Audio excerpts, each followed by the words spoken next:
Just when you thought it was getting a little bleak, J. Cole, a wild J. Cole has appeared, ladies and gentlemen. He is popped back outside. I was wondering when the hell this was gonna happen because let's just think about it. When was the last time we heard anything about the fall off? I'm gonna wait because no one's in here yet, but someone please tell me when was the last time we've heard anything about the fall off?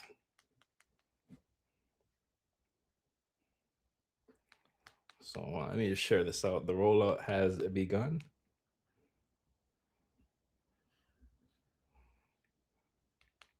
We are live now. When was the last time we heard anything about the fall off? It's what 2026 now. So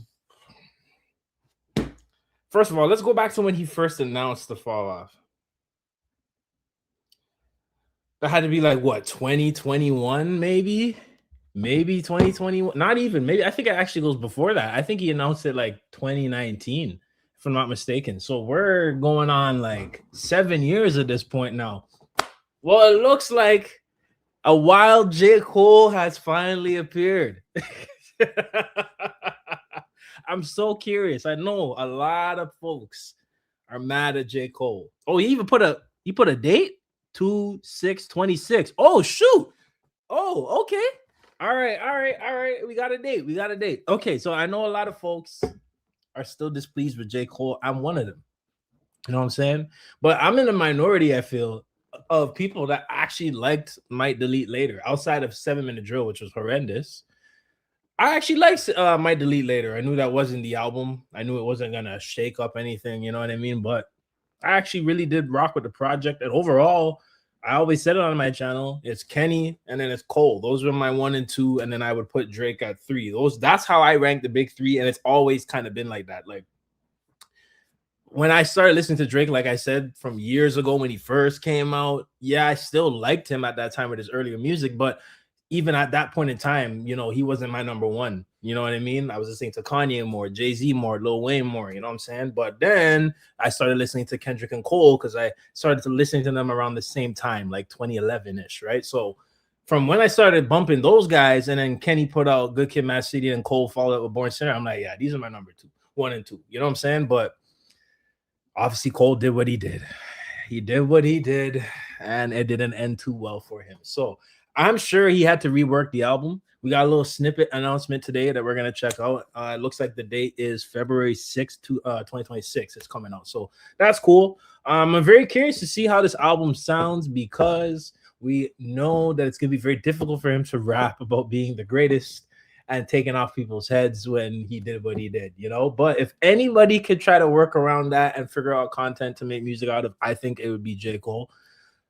So yeah, I don't want to fully count him out yet, but let's see what it's saying. I'm very curious to see how this goes. But let's hear if there's any actual music or it's just him kind of just doing a little promo. I don't expect much.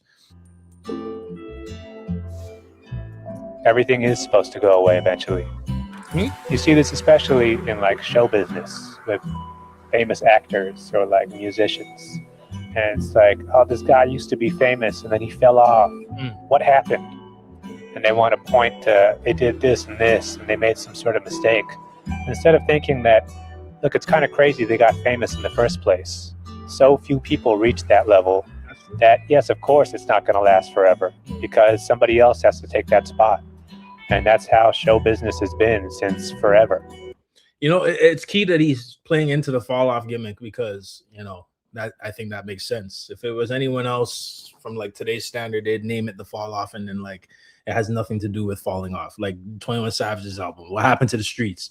You didn't even go into the themes of the title of what you were trying to explain. Like, you know what I mean? But J. Cole would do it. So I'm curious.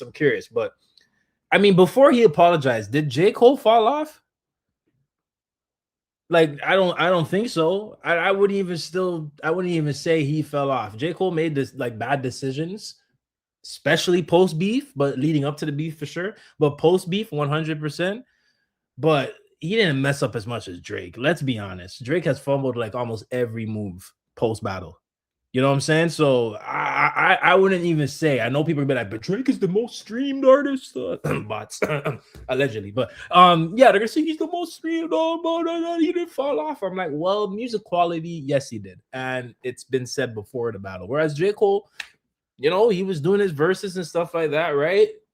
Sounding pretty hard, right? Might delete later. Like I said, I'm in the minority. I liked it, right? But then he apologized, and everything went downhill from there. It's the apology. It's Port Antonio.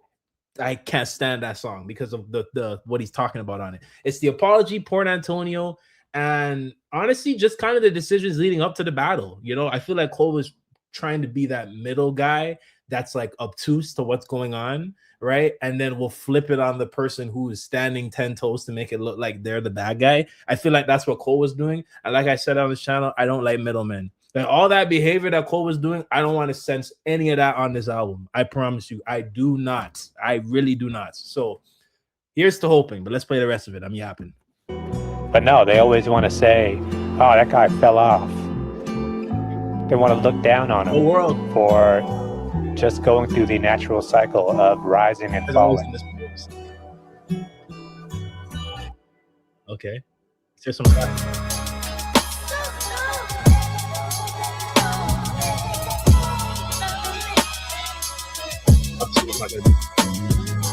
Poor thing, young Puss playing war games. He wanted love, but he only made more pain. Poor thing, young Puss playing war games. He wanted love, but he only made more pain. Picture my soul climbing out an infinite hole when niggas die over pride and live for the. Oh, don't do that. Don't do that. Niggas die over pride, but live for the gold. Is that what he was gonna say? Man, hey man, I like I said, I like Cole, man. I really do. Did not like his behavior during the battle. Did not like his behavior post battle with, you know, Port Antonio and all that. But at the end of the day, he's still one of the best like rappers we got right now. And this seems like it's gonna be his last album, so I'm sure there's gonna be some good quality songs on this project. I'm anticipating it, and now we know we got less than a month away. So this is gonna be very curious because a lot of guys are dropping. Right? We're supposed to be waiting for that Iceman album.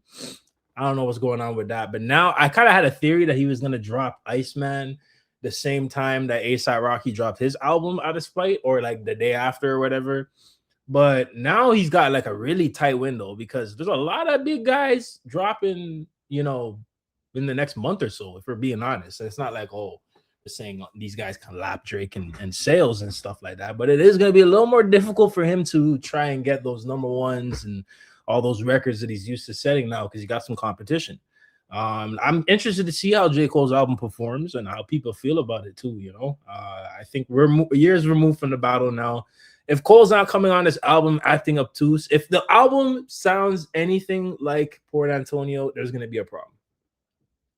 So I really hope that's not the case. I don't want him to do the middleman stuff. I don't even want you to acknowledge the two people that you were involved with in the battle, because it seems like he can't do it without trying to favor one and then slight the other and then vice versa. Like, don't do that. You know what I mean? Just come on and state your purpose currently and what you're trying to do. Come on here and go 10 toes on what you believe in and show the perspective that you're trying to bring and the themes that you're trying to communicate with this album. You know what I mean? That's all you got to do. And if you give us a few good songs on this album outside of making it a cohesive project, I think it could last the test of time, especially since you put a lot of hype onto it, right? But I also think it's like a double entendre where it's like Cole doesn't really have much to prove at this point, but if the album does fall off, then I guess you could say, yeah, that was the point of the album. You know what I mean? So I guess like naming it that, it kind of creates like a slight shield, but this will be J. Cole's probably most criticized album. Just like how with Drake, their albums that they're releasing are going to be their most criticized, probably their most important, because they're at a point in their careers now where it's more so Cole, where it's like, yeah, like I'm out of here, right? Whereas Drake, honestly, should be winding down, but I highly doubt, just because of that pride that he has, that he would ever wind down officially. Like, he's rumored and talked about, you know, possibly taking a break and stuff like that. I don't see that happening, bro. There's no way. It's just too much pride there for him to say, I want to stop, you know? So let's see what happens. I'm very curious. It looks like we got a few weeks until this comes out. So it looks like early February, it's gonna be J. Cole. Yeah, and not much there to decipher. We got a little trailer, a little, 1-2, just promoting it. Maybe there'll be a single coming out soon. I kind of expect that to happen. So that should be cool. We got ASAP Rocky, we got J. Cole, and then we also have, I guess, Drake. Excuse me, guys. Also Drake, which I guess he's gonna release probably within the next month or so. I'm probably not gonna react to that album because, like, I don't know, just I'd be fronting for you guys, to be honest, and I don't want to do that because I don't listen to Drake albums like that, So it's just like it wouldn't really make sense for me to do that. But if he's coming out here dropping another like Hard Part 6 or something, a Red Button 2 years too late, maybe, I don't know, maybe we'll see. You know what I'm saying? But who knows what's gonna happen? I'm very curious to see what he has to say about everything that's transpired with him going forward. If I'm J. Cole, yes, people are gonna slander me no matter what. They're gonna slander me. If I'm J. Cole, I'm just making sure people remember that I beat up Diddy, because no one else put hands on him but J. Cole. So that's, if I had to give him one thing, I'll give him that, because no one else was afraid. Everyone else was afraid to actually touch a Diddy or even just say something to him, but J. Cole actually put his hands on him. So I'll give him that. Whole Main is back. That is freaking hilarious. Holy, you are funny, and I appreciate you, Ariel Smoke. Shout out Ariel Smoke, bro. Happy New Year, man. I haven't seen or heard from you in a while, bro. But I appreciate you for the $2 donation. Thank you so much. Whole Main is back, and he is ready to attack. I guess we shall see. I don't know. I'm curious to hear what it sounds like, and honestly, I will do a reaction just because who knows. And honestly, no matter what, if we like Cole or not, we know at least he can rap, right? As opposed to a 21 Savage. Like, I'm not. Like, you know what I'm saying? So we'll see what he has to say. I'm curious to see how long the album is, what it sounds like, the subject matter. That's also important, but like subject matter, right? A lot of people been saying we don't want to hear you say you're the greatest, you're the GOAT. But I mean, how is he not gonna say that? We know it's gonna be on the album. He can't go one album without saying I'm the King Slayer or whatever, this and that. You rap with the gun ain't deadly or something. I don't know what the hell he's saying, man. I'm just like, all right, man. So we know what's gonna happen. The question is, how is he gonna do it? I'm curious to see. Right. I'll also be reacting to ASAP's album, which I think comes out. Is it this Friday? I think the 16th. I'll do a reaction to that as well. I haven't actually heard the singles or seen the visuals. I've seen like a little snippet, but I kind of want to save that for the entire album reaction. I'll react to the visuals as well. But from the little snippet I saw, the visuals, they look crazy. So shout out to ASAP. And I heard he has some good features on the album, supposedly. So we'll see. We'll do a reaction for that. I think it's Don't Be Dumb, right? Don't Be Dumb. We'll do a reaction for that on Friday. And then whenever this drops, we'll do a reaction for that as well, which is what, February 6th? Yeah. So February 6th. If you guys want an Iceman reaction, you're going to have to go somewhere else. It ain't going to happen here. Sorry. I'll probably drop a video or something. If there's anything to discuss, I'll probably drop a video talking about it maybe. But I don't know, man. I don't know. I'm just not really feeling it. Man, that's how I've been feeling about his music for the last 10 years. So I'm just not really feeling it. But Cole, you got one more chance. And there's nothing. He doesn't need to prove that he's the greatest or anything like that. Like, I just need you to make a good album. I don't really care to hear, like, in terms of like your middleman tendencies. I just hope that he's done doing that. Right. And honestly, he owes no allegiance to anyone. Right. So it's just like, come out here and stand 10 toes on what you believe in. And be for yourself, because it seems like you're for everyone, right? When all these other rappers, as you can see, are for themselves, as you should be, right? Think about yourself. Being a middleman in this industry is deadly.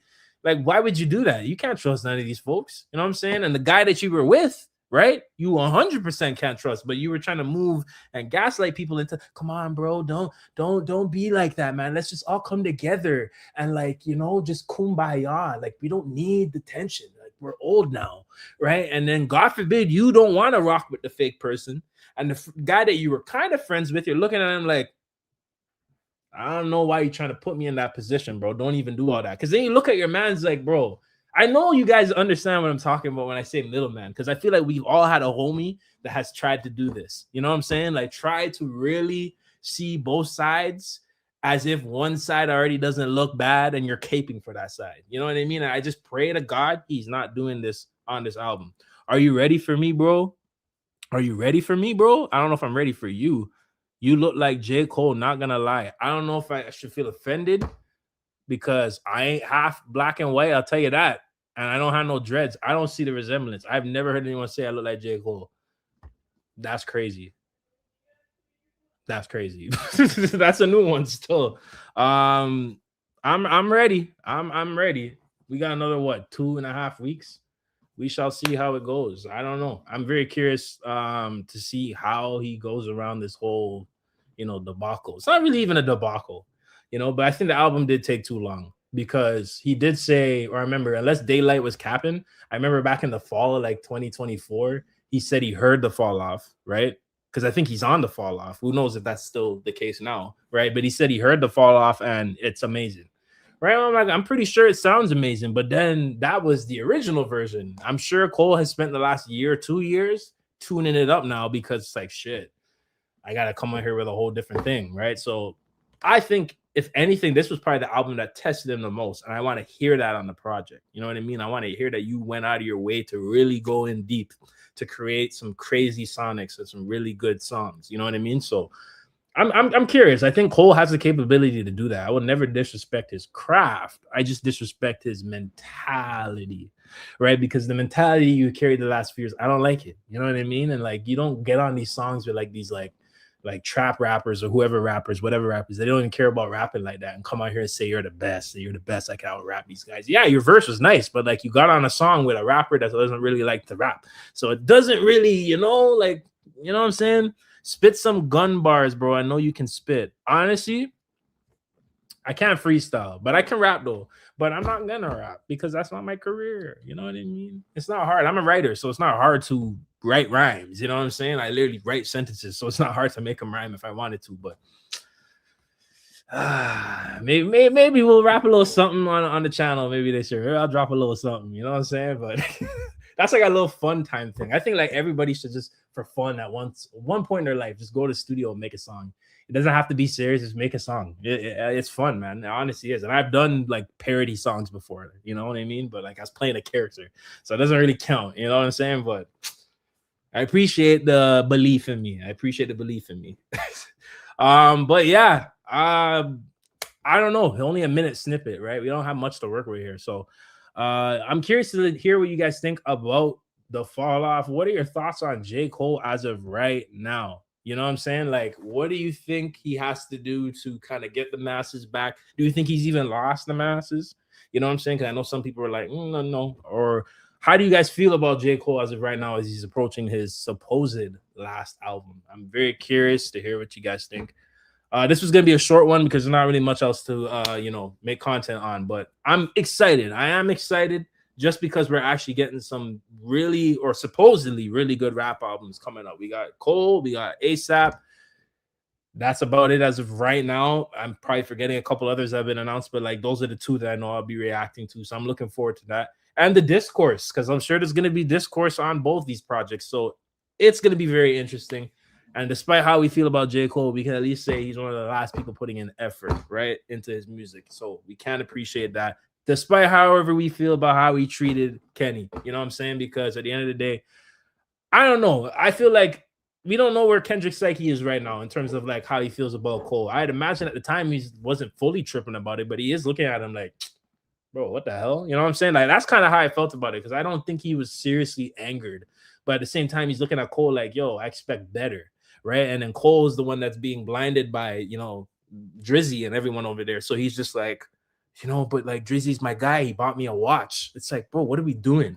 Everything that Kendrick is doing is for the betterment of hip hop, and you still went against him. So that's where it's just like, it's past, oh, Drake's my homie, bro. It's past all of that. Like everybody's using this, oh, he's my bro. I've known him as an excuse. But all these people don't want to hold him accountable. And as intelligent as J. Cole makes himself sound to be, he was unable to keep it a buck with Drake throughout that time. He was touring with him when they made First Person Shooter, did Evil Ways, all the little things on stage, and then leading up to the battle, 7 Minute Drill, everything that Drake did. He was incapable of keeping it a buck with him but you're so intelligent and you know all these rhyme schemes, all these metaphors, all these historical things that you put into your music that we appreciate, but you couldn't do that. So that's why I think Kenny was looking at him like, I really expected better from you. You know what I mean? And I think that's what fuels more of the disdain as opposed to it being like, oh, you went with Drake and you toured with him. I don't want to get a song. Like, it's not like that. You know what I mean? I think Kenny was more looking at it like, that's some audacity you got right there. You know what I mean? And then you're going to ask me,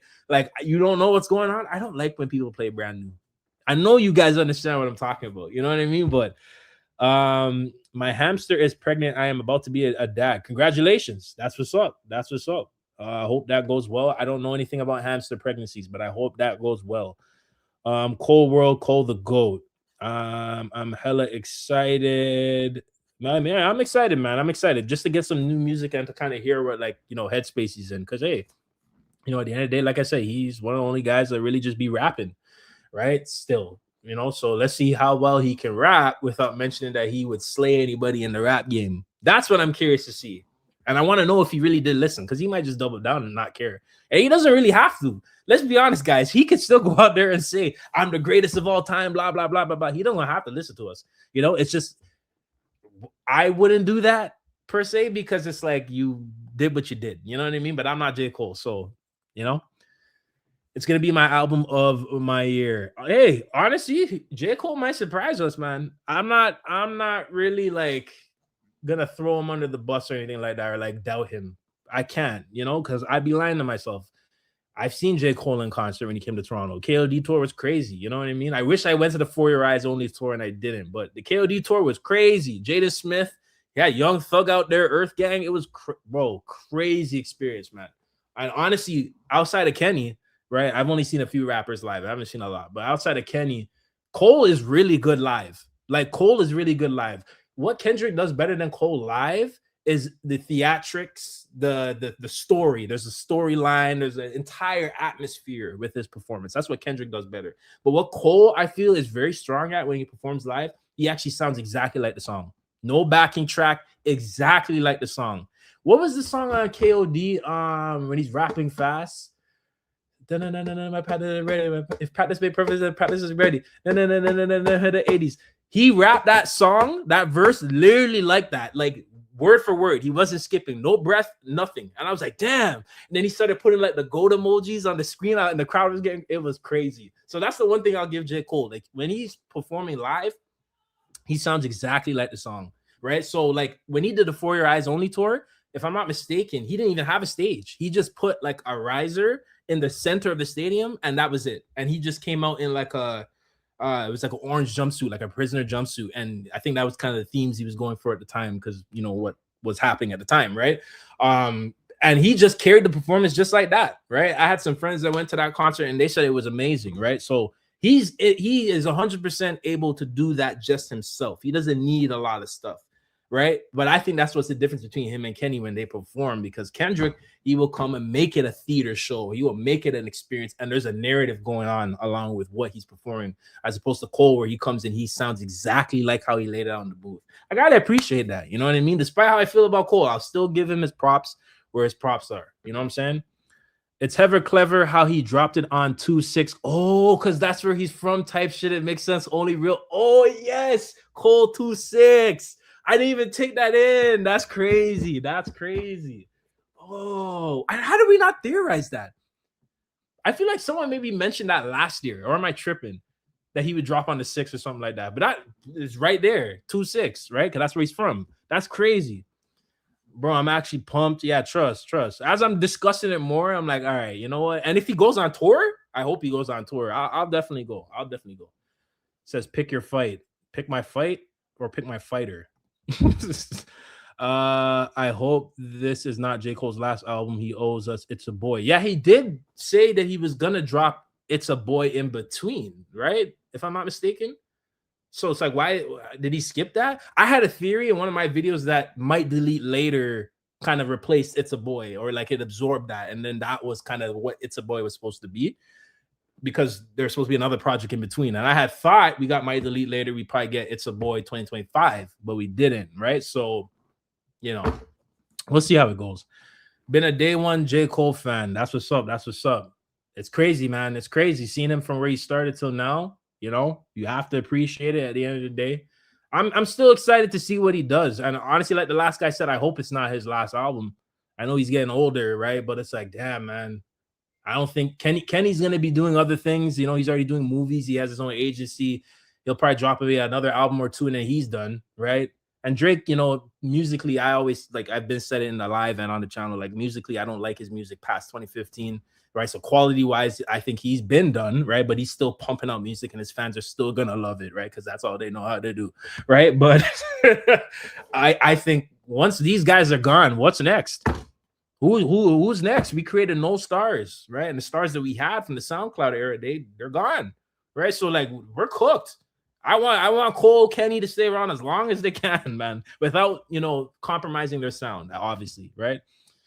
Rocky and Cole alone are better than last year as a whole. Hey, I mean, hey, we got Clips last year, you know what I'm saying? I really love that Clips album, but I think it starts off the year a lot better than it did last year. That's for sure. Because I don't even think we really started anything last year, anything major within the first few months. We had the Super Bowl and all that, but there wasn't any like new music from these guys. You know what I mean? So I'll give you half of that. I'll give you half of that. I'm curious, right? Because I think Rocky is gonna do something nice with his album, and then I think Cole will do something nice. So if they start off the year with banger projects, that's pretty good, right? And I would agree with you that the year has already started better than what we had last year. Stop bringing up old shit, bro. What are you gonna do? I'll keep bringing up old shit this whole time while I'm on here, bro. I'll keep bringing. You know what? Let's keep talking about old shit. Just because he said that, let's keep going. Let's keep going. I have no clue who that is. Grady Vandermew or whatever your name is. We're gonna keep talking about old shit. Aren't you just mad that Cole apologized? Aren't you mad that Cole apologized? Don't tell me to not bring up old shit. I will do it. I will continue to do it. I don't know who the hell this person think he is, or whoever it is, because I don't know who you are. I'm ready. I'm ready too. I'm excited. I hope he doubled down. F what the haters say. I said that. I said, yo, he might just double down on it, right? I think what he should do, though, like, I don't really want to hear him rap that stuff. He's not listening to me. He's like, who the hell is Lightwalker X, right? It's J. Cole. But I think Cole's capable of doing it in a way that's like, we're going inward. You know what I mean? Like, he'll make it more unique as opposed to just saying, I'm the greatest. Like, I think he knows he can't just say that, right? But there is also a part of him that probably like, I don't give a F. I'll say whatever I want, right? So it's a toss-up. You know, I think Cole is just, he's that skilled to make it in a way that's like, I'm going to go, I don't know, Morse code or something. I don't know. Like, he'll say it in a way that's like, right? Or at least kind of explain himself. And if anything, I'd kind of prefer that. Explain your psyche at the time. Explain what you were going through. Explain the issues you've had over the last year, maybe recreating this album. You know what I mean? Explain, your psyche behind the decisions you made during the battle, if you want to touch on those types of things. Because if he's touching on the battle, I do not want him to touch on it in a way where how he made Port Antonio.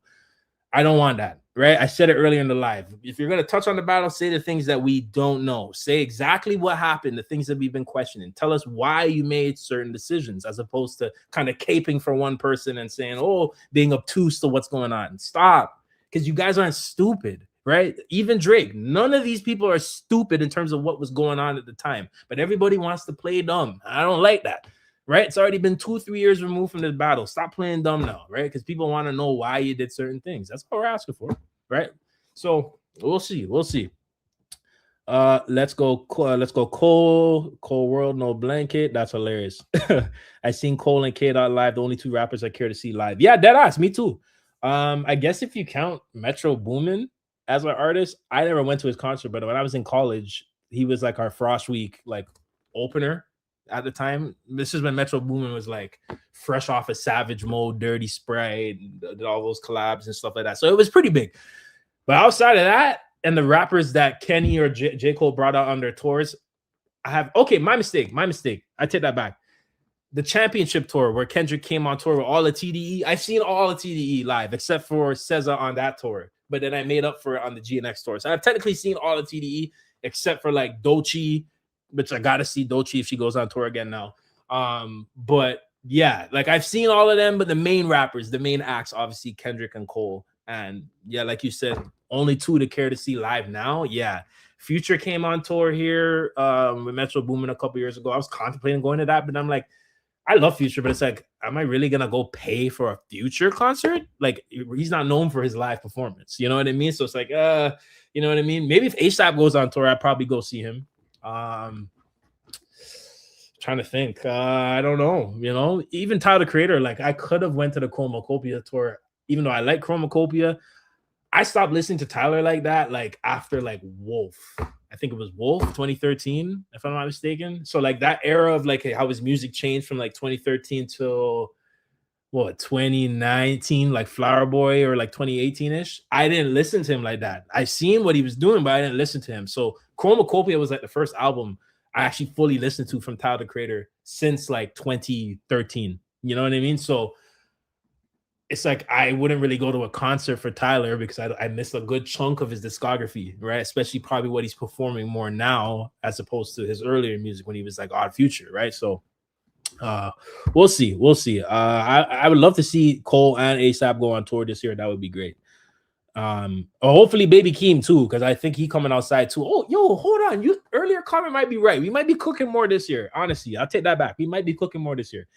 J. Cole haters can be on that side. Shit, I ain't a J. Cole hater because I really do fuck with Cole, but I just hated the decisions he made the last year or so. And I know there's a lot of Cole fans that are like Drake fans, right? So they get very mad. They're like, what do you mean? But it's like, nah, man. The J. Cole fans that are like, you can like Drake and still listen to J. Cole or whatever, but like the J. Cole fans that like swear down by Drake and to spite Kendrick and all that, like that's where you lose me, bro, because it's always going to be Kendrick and Cole to me. It will never be. I don't care how many watches Drake buys for J. Cole. I don't care how many songs he did with Kendrick beforehand or whatever, or they took pictures or whatever. Those are the two. Those are the bros. That's what it will always be. And he knew that, and I feel like he came in between that. It's not to say they don't have an authentic relationship, but if you guys think that that is a fully genuine thing from his side, Drake's side of it, you lose me there, right? And I think hip hop would be in a better place if Kendrick and Cole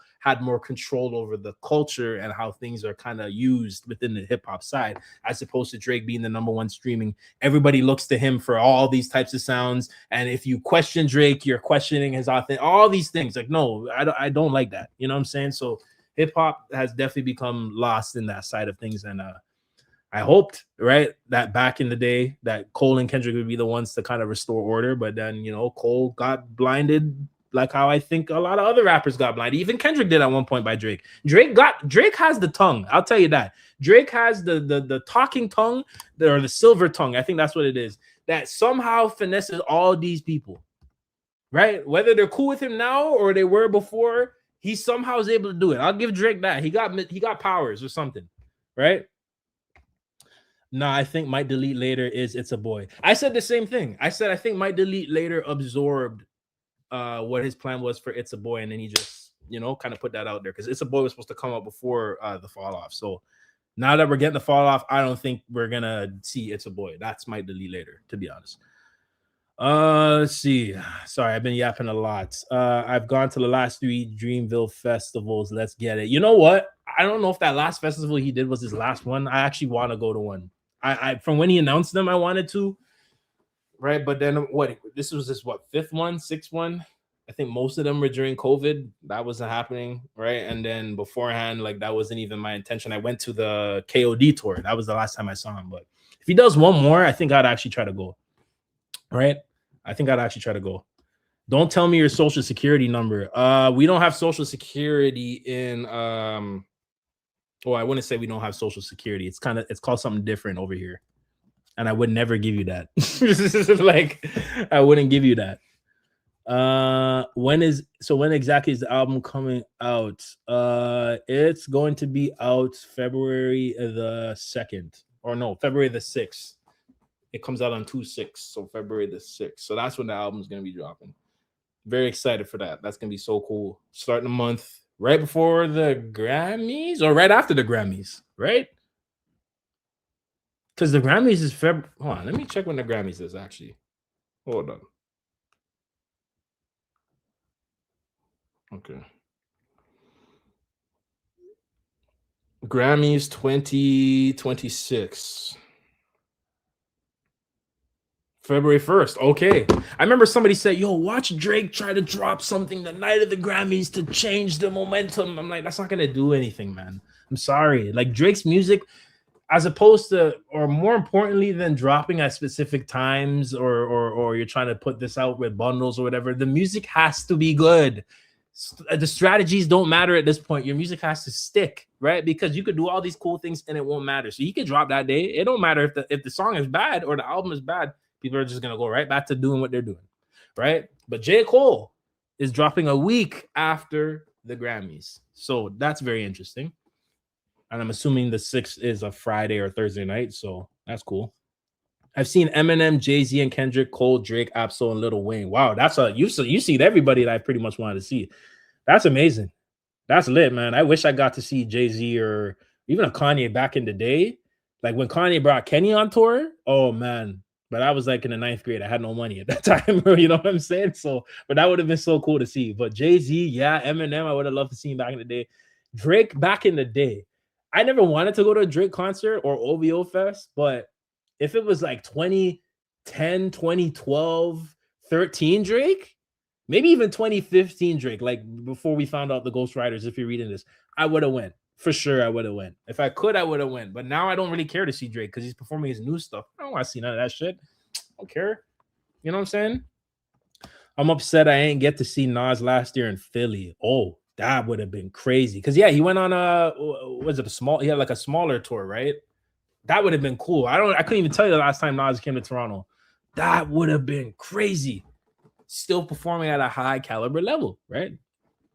You know what I'm saying? That's kind of like what I thought Cole and Kendrick would be. They'd still be doing, 20. I guess they're already almost 20 years in, you know what I mean? But like Nas is still going strong, dropping amazing bodies of work still.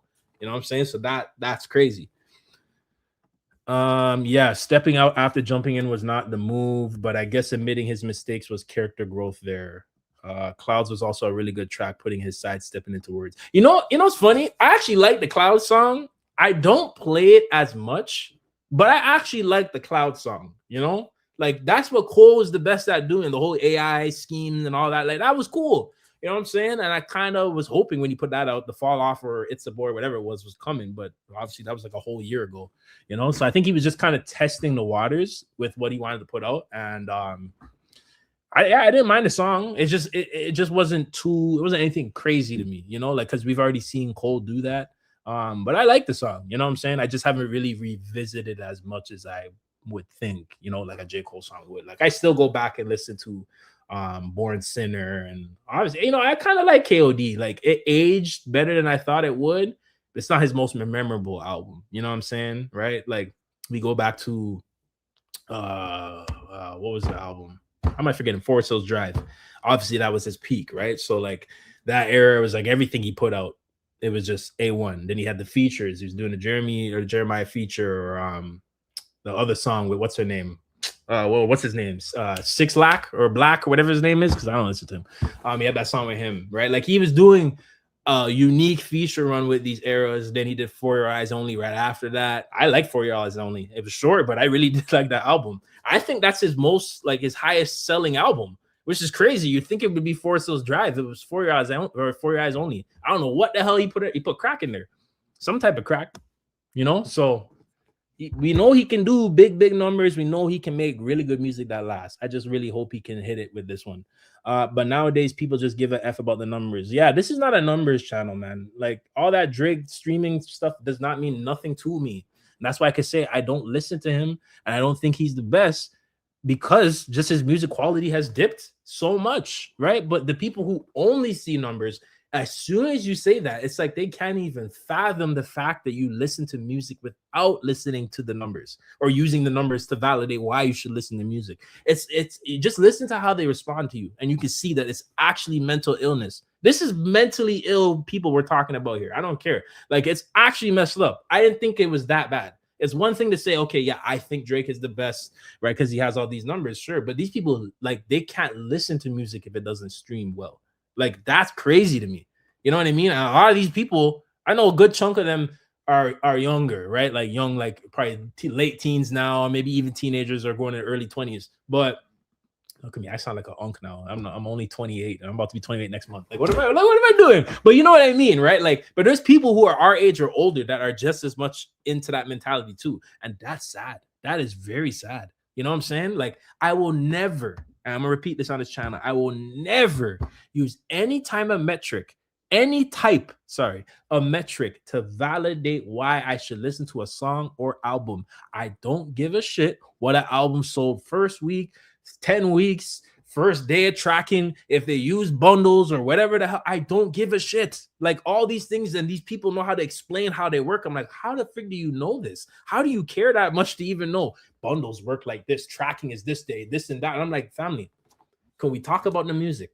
No, but they use bundles and blah, blah, blah. They're getting pushed. They're using bots. They're getting the UMG button, this and that. None of you mother effers work for Billboard. And if you did, your artists would be failures. All right. So stop talking like you work for these people. You don't. You don't. And you don't need those numbers or metrics to validate why you should listen to a song or album. This should be common sense, right? But it's not. It's not. Common sense isn't too common. And it's still the case for 2026. I'm getting very scared. I'm getting very scared for our people, man. Because we're cooked. We're cooked. These are people that have like actual responsibilities in life. Like, these people could be your nurses. It could be your doctors, your lawyers. I don't want them representing me. I don't want them operating. No, because if you think like that, oh, we're so cooked.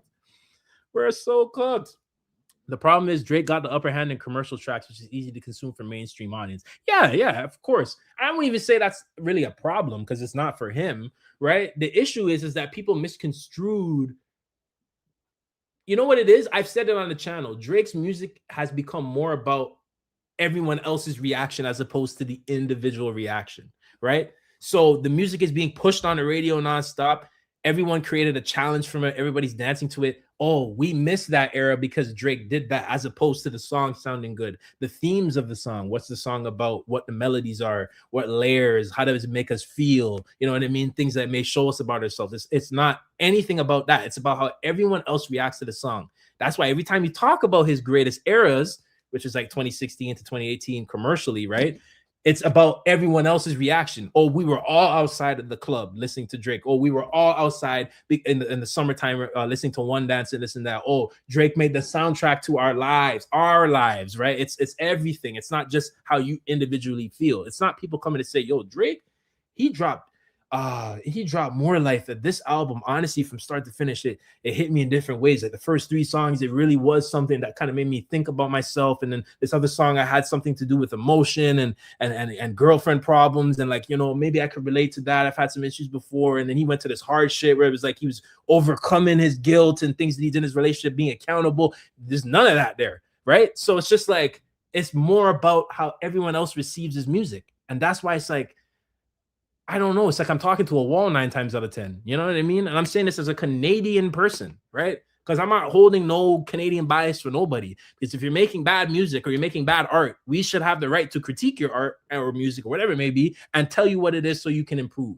You're representing us, right? So this doesn't come from a malicious perspective, but it's just being honest. The problem is everybody in his circle and everybody that is cool with him in the industry, like the rappers we listen to that are friends with him, they don't want to keep it a buck with him. And that's why he is the way he is.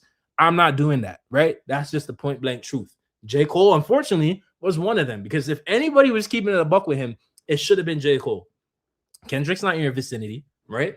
And he hasn't been. But J. Cole, you was in his vicinity a lot more post 2018, going into obviously the battle. So why were you keeping it a buck with him?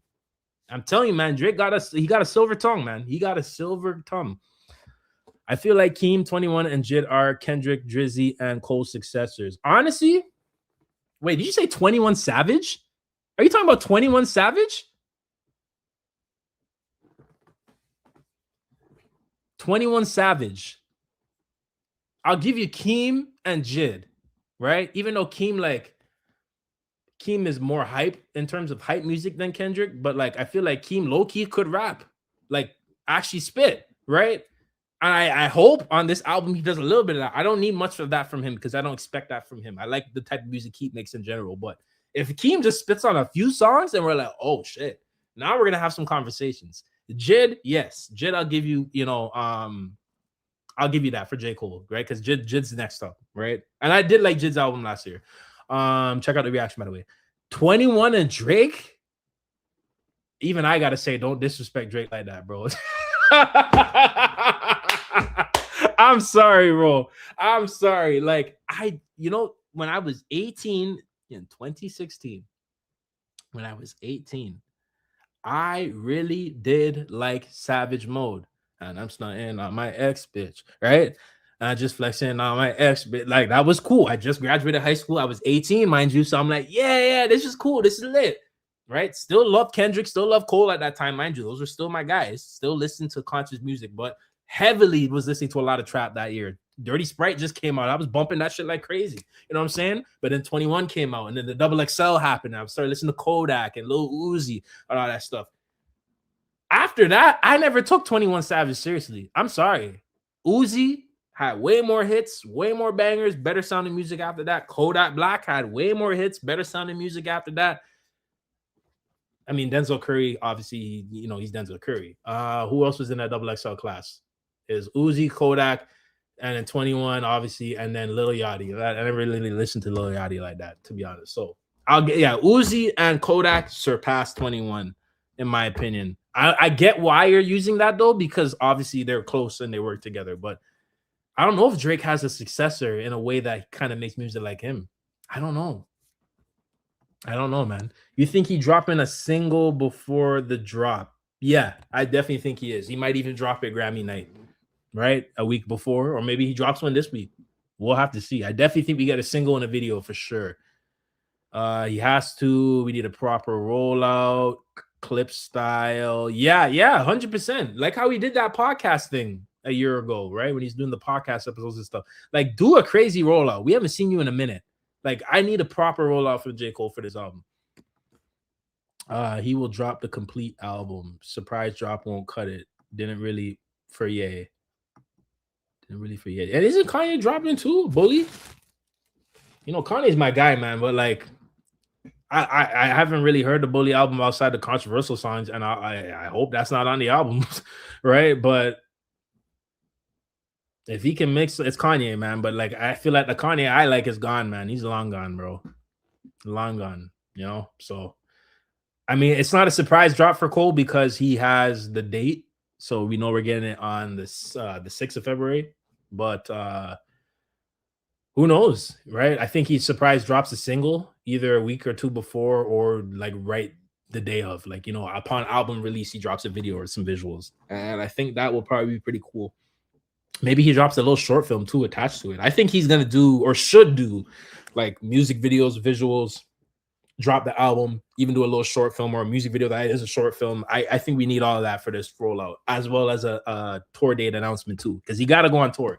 I think J. Cole's only done one stadium tour, and it's the KOD tour, if I'm not mistaken. No, my bad, my mistake. For Your Eyes Only. I don't think he toured the Fall Off, or not the Fall Off, 2014 Forest Hills Drive. I don't think he did that in arenas.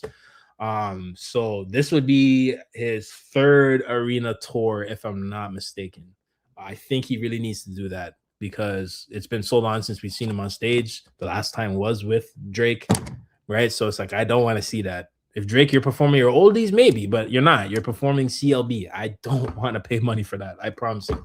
I don't want to have to hear J. Cole in between CLB, Drake, and all that. No, J. Cole, go on tour yourself, please. Just do that. If you're really talking quality, I'll say Future, Drake. Honestly, I know people are going to say that's blasphemy, but I have to agree with you. Future has put out better albums and better sounding music, despite the topics and what he's talking about on the album, than Drake in the last few years. I've said that. I even said before Tory Lanez got locked up for Canada, Tory Lanez at one point was making better sounding music than Drake.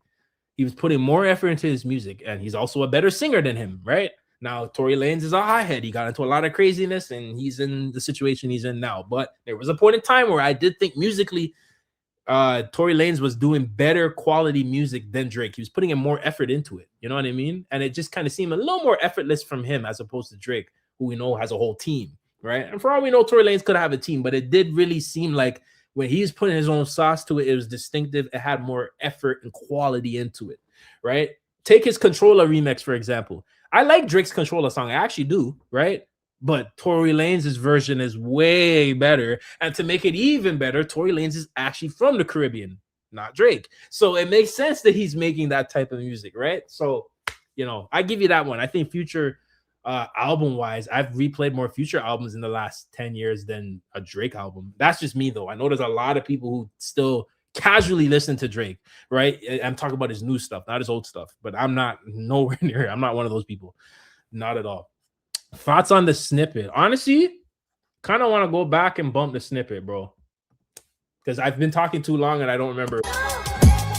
And I'm going to read it.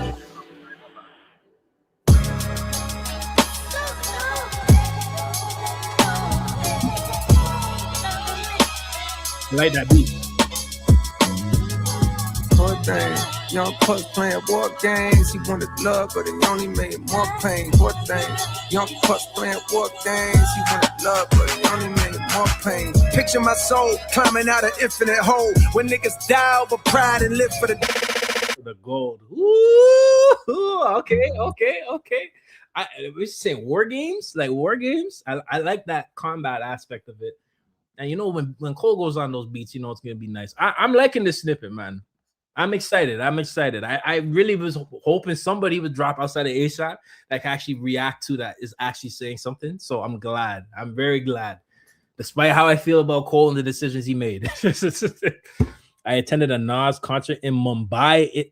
In what? That shit was, he was in India? That's crazy, bro. That's lit. That's lit. When was that though? Was that recently or was this like a while back? Either way, that's crazy. I didn't even know that. And was that on tour or was that just him just coming out there and showing love? That's crazy, bro. You're lit, bro. You seen Nas before me. Did you know 2 to 6 is a nickname for Fayetteville? It's a small thing with things with Cole. Yeah. 2-6. I've heard him say it on tour, right? That's when I first heard it, like, because I didn't know that before. But when he was saying the 2-6 on the KOD tour, I'm like, what's 2-6? And then he explained it on the tour, which is another thing I actually like about Cole. He actually speaks to you at his concerts. Like, he's actually saying real shit. I don't know if he still does it now, but like he would take moments. What am I saying? That's how we got the apology. What am I saying, bro? Yes, outside of that, right? He would take the time to actually speak and say some real shit to you. So he explained the 2-6 thing to us at the time. I was like, oh, that's sick. That's the nickname for, you know, where he's from, right? But then when I reacted to this, someone in the comments had said the 2-6. I was like, oh, how did I miss that? So that's cool. I like that. I like that a lot. I still listen to Friday Night Lights. Friday Night Lights is fire. Friday Night Lights is what, 2011? 2010? Quote me if I'm wrong. Don't quote me if I'm wrong, because I don't fully remember it. And that would have been, I was what, like 12, 13? Yeah, that's when I started kind of listening to J. Cole. Nobody's perfect. Yeah, that might have been one of the first Cole songs I heard. Yeah, that shit was crazy, man. That just bringing me back. What do you think about Might Delete Later? I think it's way overhated because the highs are just too high. Trade of Truth in Ibiza was the best song of 2024. I said it on the live, bro. I actually like Might Delete Later. I think it got a lot of hate because of 7-Minute Drill and its close proximity to Drake, right? But I'm going to be honest, Might Delete Later was definitely one of the better sounding projects from that year. I actually really liked the album outside of 7-Minute Drill. Did not like that. That's a whole nother discussion, but the project, the 12 songs by themselves, really good.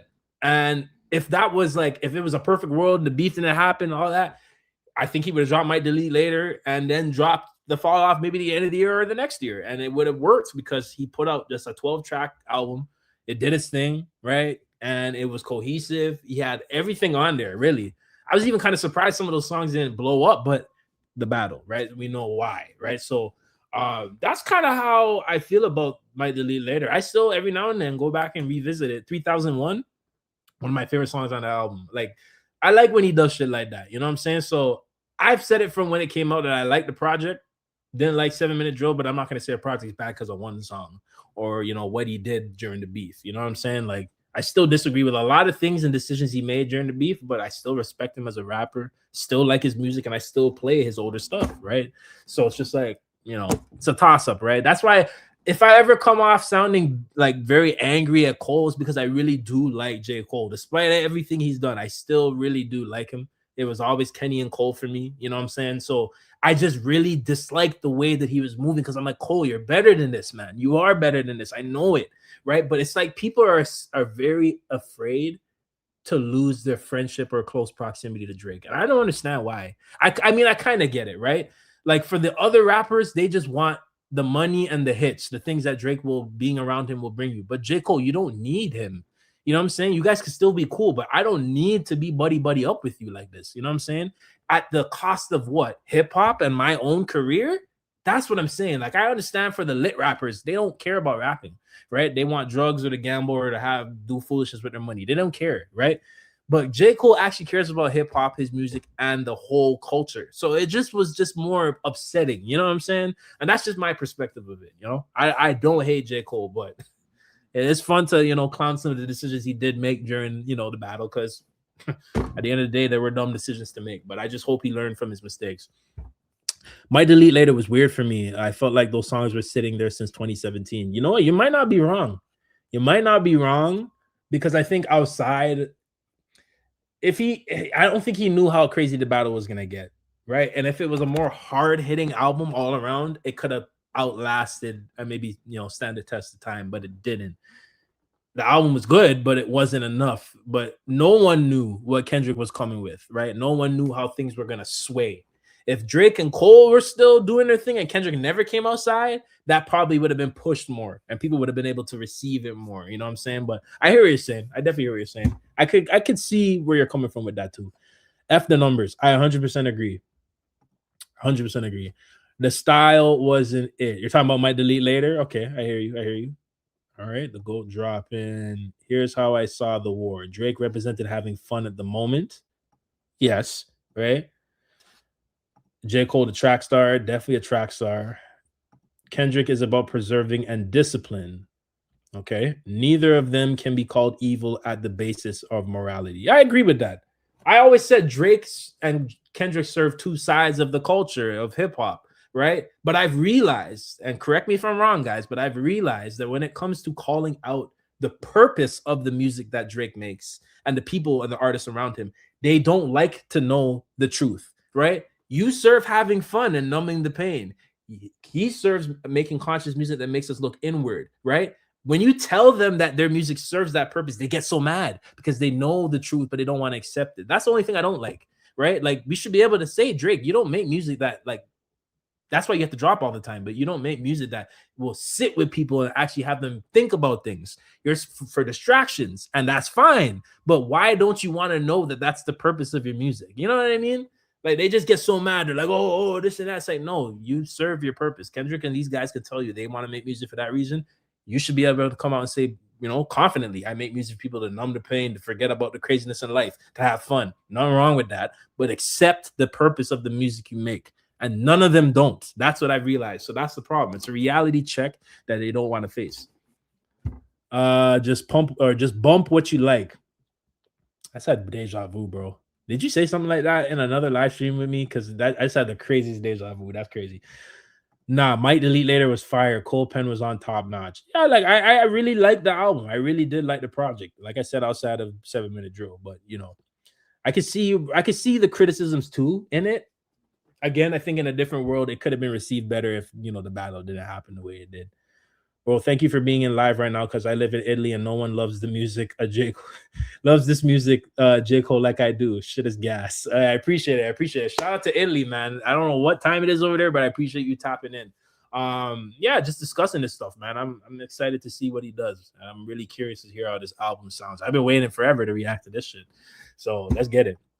It's 2-6, February 6th or June 6th. No, February 6th. There are no Cole, Drake, and Kendrick successors right now. It sucks.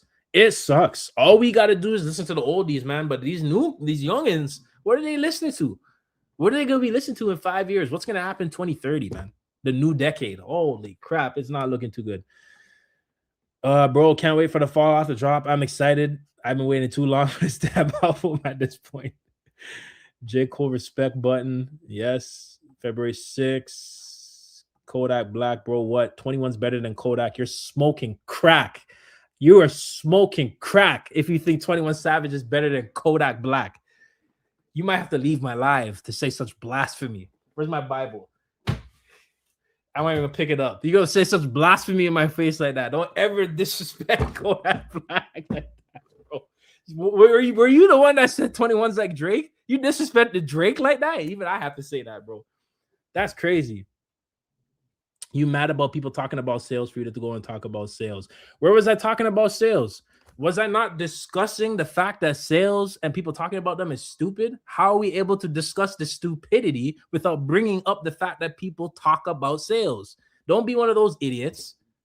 Don't be one of those idiots. There's a couple of you people in here today that are just on one today. I don't understand. I hate when people do that. You're talking about sales, but you don't want people to talk about sales. How am I supposed to expose the fact that you, person that commented this, and everyone else that loves sales are dumbasses? Straight dumbasses that are not using any of these sales knowledges that you have to your advantage. You're not in the industry. If you were in the industry, I'd cut you some slack, but you're not. And I know you're not because you commented something stupid like that. I can't stand people like this, bro. I can't. Uzi better than 21. Definitely. Uzi's 100% better than 21. What are we talking about? 21 was what the man messed up his freestyle in the damn what was it called again? Double XL. And I said, come on, bro. What are we doing, man? What are we doing? What are we doing? Hold up. Okay. Let me go down. Let's see. That snippet sounded fire. Yo, I'm effing with it, bro. I'm actually effing with it. The more I listen to it, cause I didn't get to properly receive it the first time, and I'm deep and I'm like, okay. I just want to hear the rest of the song and this album. I'm really excited to see how it sounds, bro. But I really like 21 because of his few features and his I was that the album where it was like black and white kind of? I think 21 Savage, the beat saves him a lot. His beats are disgusting, like the Red Rum beat, disgusting, but like the song is whatever, you know. But I don't know. Like if I was 18, I think 21 is just too repetitive to me. Same flow, same voice, same subject matter. It's like, okay, we get it. And a lot of other people get away with being repetitive, but their music does sound better, right? Or at least it progresses. I don't know how to word it. I say at least it has consistency with the sound, right? And it's not everyone, because 9 times out of 10, if you're repetitive, people are going to get tired of it. But, you know, I would say Future has repetitive subject matter, but he just always sounds good. And it doesn't dip in quality, and at least massively, I would say, right? So it's like 21, nothing's compelling me to go listen to a 21 album. You know what I'm saying? Like, I don't know. That's just me, though. That's just me. I know some other people are going to think differently, but, you know. So sad that where I'm from, there's no one that I can share the passion and happiness, and it's just a little bit sad, but whatever. Bro, are you the one that commented and said you were in Italy? Oh yeah, it is you. Yeah, I could only imagine, right? I could only imagine, but I mean, this is what the social media is good for. This is what the internet is good for. You can actually communicate and tap in with people who share your opinions. You know what I'm saying? And I actually really appreciate hip hop and the artists you like, right? So you may not have anyone in your vicinity that you can share these things with, but, you know, tap in online with me, whoever else, we'll definitely discuss these things. You know what I'm saying? Also try to find online communities, right? And maybe if you're lucky, you might find people in, you know, your country or wherever you are that may appreciate some of the things that you like too. The fall off supposedly being Cole's magnum opus. He got to go all out. I'm telling you, this is the album he has the most pressure. Just like Drake, they got to really. I have more confidence in Cole to deliver though, as opposed to a Drake. But you know, I think Drake is just going to be the same thing. It's going to be. I don't see any difference with. I promise you that. I've made my predictions. I think Iceman's going to be. There'll be a surprise Future and Metro song on there if they've made up. There'll be a Vibes Cartel song on there, or a dancehall / Afrobeats adjacent artist. Glorilla will be on there. A couple other people from Atlanta, probably like 21 or whoever else that he's cool with, a Yachty or maybe something like that. Maybe what's that country singer guy that he's cool with that said the N-word a few years ago, something like that. Maybe him, and that's it. That's Iceman.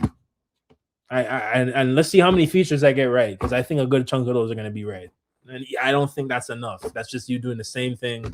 And if anything, the album maybe won't be bloated. But then again, you might drop a Scary Hours and then make it bloated. Like, come on, man. I have more confidence in Cole to deliver, right? So I think Cole It's just the music has to be really good because there's gonna be a lot of people that there are a lot of people that just don't like Cole right now. You know what I'm saying? So he has a mountain to climb, right? But I think it's a smaller mountain as compared to Drake, in my opinion.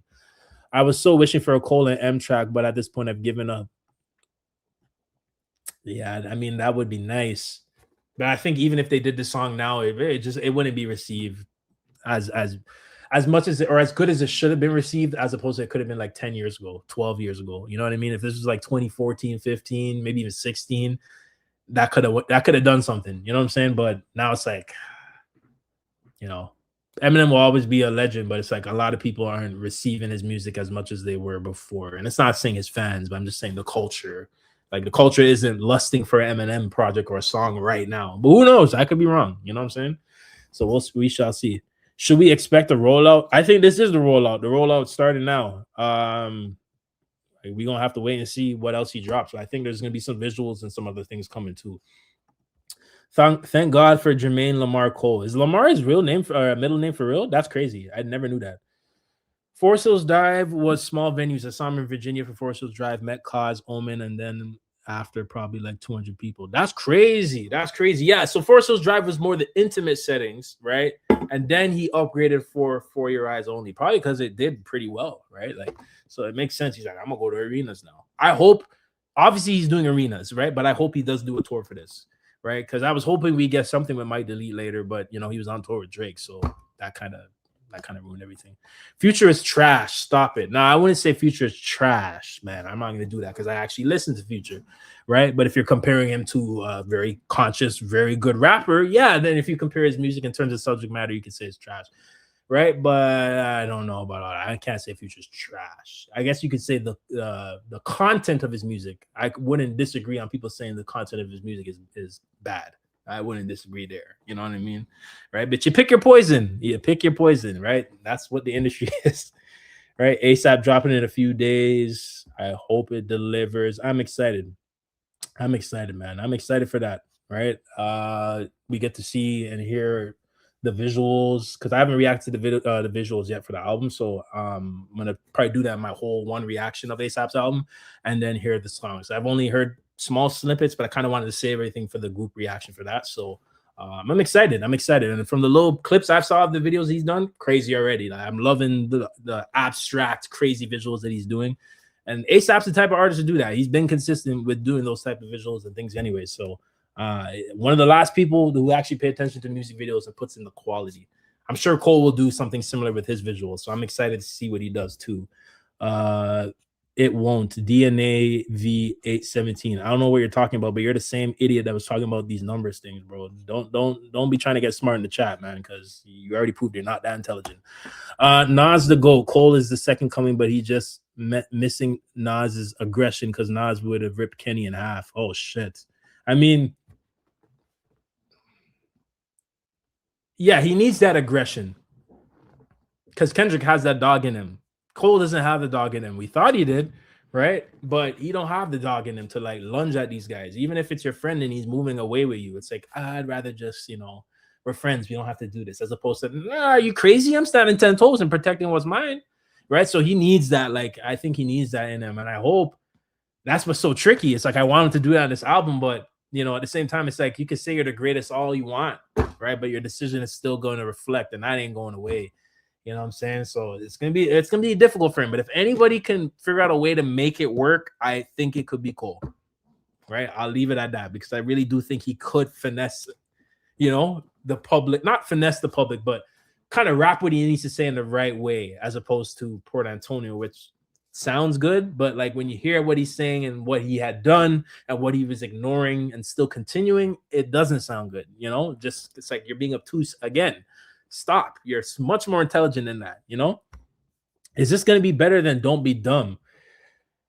I don't know, but to be honest with you, I'm more of a Cole fan than a Rocky fan, right? Like, I like A$AP Rocky, but I don't religiously bump him either. You know what I'm saying? I actually bumped J. Cole and Kendrick like back to back. That's what would be my two rappers. In the modern era, that was my two. So I was bumping them way more than A$AP Rocky, but definitely heavily was bumping A$AP because he was really blowing up when I was like in middle school, going to early high school, and that was the wave too, right?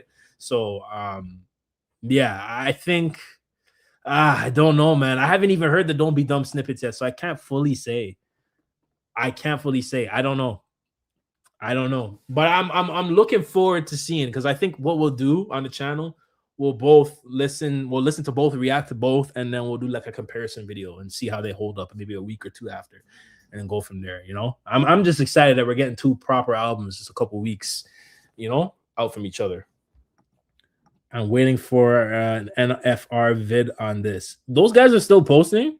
That's crazy. I know they like got rid of their Twitter or whatever, but I'm like, what happened to those guys, man? Right? Hey, if you can watch NFR all you want, just make sure you subscribe to Lightwalker X too, man. LA Reezy, Kendrick's successor, but I doubt he's gonna go mainstream. I've heard a couple snippets from him on Twitter. He's nice. But I think that's the case for a lot of artists, man. I'm sure there's the next Kendrick, Drakes, and Coles out there, but the labels, right? The consumers, it's a lot of issues. You know what I mean? It's like, damn. It's really up to if the label wants to push the next wave until people really build independence outside of the labels and get their own platforms direct to consumer. But let's be honest, that's not just going to happen overnight. And whoever is really attempting to do that is putting, I would say, everything they have at risk, because the labels do not want you to do that. Right. So that's a whole nother conundrum. Right. So we'll have to see. It's going to be very interesting to see who these next stars will be, if there is going to be any, man. Have you listened to Mark Lux? He's a young guy who is actually good. No, I haven't actually. I've heard a lot of good things about him. But you know what I'm gonna do? I'm gonna probably within the next let's say maybe sometime at the end of February, right? Or maybe even the end of this month. I don't know if I push it to February. I'll do a day where I go on stream and you guys just recommend artists for me to check out and listen to, just so I can widen my palette, and like, especially if they're more lower tier artists or like they're not as known, but their music is really good, I'll react to it. Just make sure the music is good. So yeah, I'll probably react to some Mark Lux songs. I've heard good things, so I've just kind of been sleeping a little bit, you know what I mean? But I'll definitely check them out. My prayers have been answered. The fall off is here. Yes, finally. 7 damn years later, we're finally here. He talked about the fall off when I went to his KOD tour, man. Right? Like he was talking about it from then. So it's just like, come on, man, let's get it. Let's get it. Damn, this year is starting off great for mainstream hip hop. I agree. We need this. ASAP coming out. Then we got Cole coming out, right? And I know Akeem album's on the way, so that's going to be great. All those hip hop is dead. It's dead because Drake isn't performing the way he was, but Drake is performing because I like to brag about him being the greatest, but then I have to find a reason to complain because I'm not happy with the way that people are receiving Drake's music, because it's all about how everyone receives Drake's music, not just me. I'm tired of hearing all that shit. You see how I explained that whole conundrum? That's how these fools think. They're mad that Drake isn't performing the way he once was, but they can't admit that he's not performing the way he once was. So they're going to put his overall streaming stats on the front end or the front burner or whatever it is and say that he's still the greatest while saying hip hop is in a bad place because Drake isn't performing the way he used to. So you're admitting that something happened, but you don't want to in the same breath. These are the type of people we're dealing with. This shit is crazy. Right. And the fact that you have to go so like just zigzaggy all over the place, it's just too much, man. It's too much. The snippet sounded like an off-season scrap.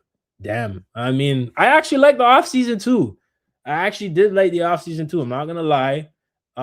Really, mainly part for me was when the off-season came out, it was 2021. I actually had COVID, right? And at that time, it was like, just mentally, it was just a crazy time. So like the off season came out and I was really rocking with it because it kind of helped me, through that time. I was working on a couple projects that I had to push back because I had COVID, right? So I couldn't work on them, right? And then I came back and it was just the album that, when you listen to an album and it hits because it reminds you of a certain point in period in your life. Yeah. So, I really did like the off season. Now I know it didn't really have that much hype, but I still liked it. You know what I'm saying? Like, that's me, man. Cole could sell 40,000 and I'm still going to love the album if it's good. Like, I don't care about these stats that the same fool in the chat was trying to say, oh, you blah, blah, blah. Can't stand idiots, bro. It's like the internet made people feel like they can say whatever and not care about how they look. You look dumb. Don't come in here trying to say you're talking about numbers, but then you're not talking about, like, you're an idiot, bro. I can't stand people like that. I know I'd be talking hella shit about Cole, but I'd be lying if I said I'm not gonna tap into this when the album drops. Yo, real talk. I've talked my fair shit about Cole, but I always gave him credit in the same breath, right? Like, and my shit talking of Cole really only came from just the decisions he's made within the last year or two. You know, I also think, you know, prolonging the fall off this long, I wouldn't have done that, but for all we know, he could have been reworking the whole album. You know what I'm saying? And like I said before, this whole beef, like, I don't have that much resentment to Cole. It's just I'm more disappointed. Like, I don't have anger towards them. I'm more disappointed in the decisions he made. But, you know, I feel like before the beef, Kendrick's and Cole's fan base were like that, right? But then Drake seen that and did what he needed to do, right? And now it's like the Cole fans, or at least the hardcore ones that are online on Twitter, are insufferable. They're like, yeah, we're going to do everything to slight Kendrick. And low-key Drake is beefing with Cole and doesn't rock with him, but we're going to ignore that. It's like, you guys, come on, man. Like, you know what I'm saying? And the fans, I don't care about the fans at the end of the day, but it is like, I think Cole definitely played into that, and he knew what he was doing, and I don't want him to do that. It's not about him choosing Drake over Kendrick. I don't care about that, but just I want you to stand 10 toes on your own square. You know what I'm saying? Just come and be for yourself as opposed to being for everyone and trying to bring everyone to get. Just be for yourself. There's nothing wrong with that. You know what I mean? And we love that aggression from you. I like the ignorant J. Cole from like Born Center days with the chain and all. I like that. I really did. He was talking crazy, and that's what I want. But he even said on when he apologized, I was going back to a place where I didn't like, right? It was a place mentally he wasn't comfortable with. And, you know, that's fair to him, because why should we wish for him to go back to a place he didn't feel comfortable being at? You know what I mean? But at the same time, I still think you need to dive a little bit into that so you can get that dog back outside. Because if the fall off has that type of energy and you word it in a nice way, I think you're going to be good. The fall off coming February 6th. Yeah, February 6th is dropping. Let's see what else. Damn, man, I'm so behind. I'm gonna try and read all these comments, bro. I'm so sorry. LA Reezy needs to make a good song. He raps good, but not a good song maker. He comes with practice. It comes with practice. He's still young. If he stays focused, he can do it. I gotta check him out more. But he's a newer artist, right? So he has time to learn, right? He has time to learn. You know what I mean? And I think he already got the cosign from Kenny, right? So that's pretty good. You got industry people already looking at you. I'm sure with the right wisdom and, you know, just more time to actually go through stuff, he'll be able to, you know, get it together, especially if he's genuine about the craft, right?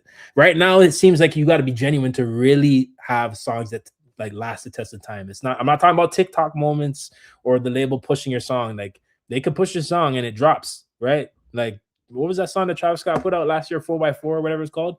It went #1, right? And it disappeared a week after that because no one was really like playing it like that, right? So it's like, your music has to be good. I keep saying it. Make good music and you'll be fine. Right? LA Reezy definitely has good songs. In 10 years, people are going to look at Welcome to Lorenziana as a classic. Is that his album or is that a song?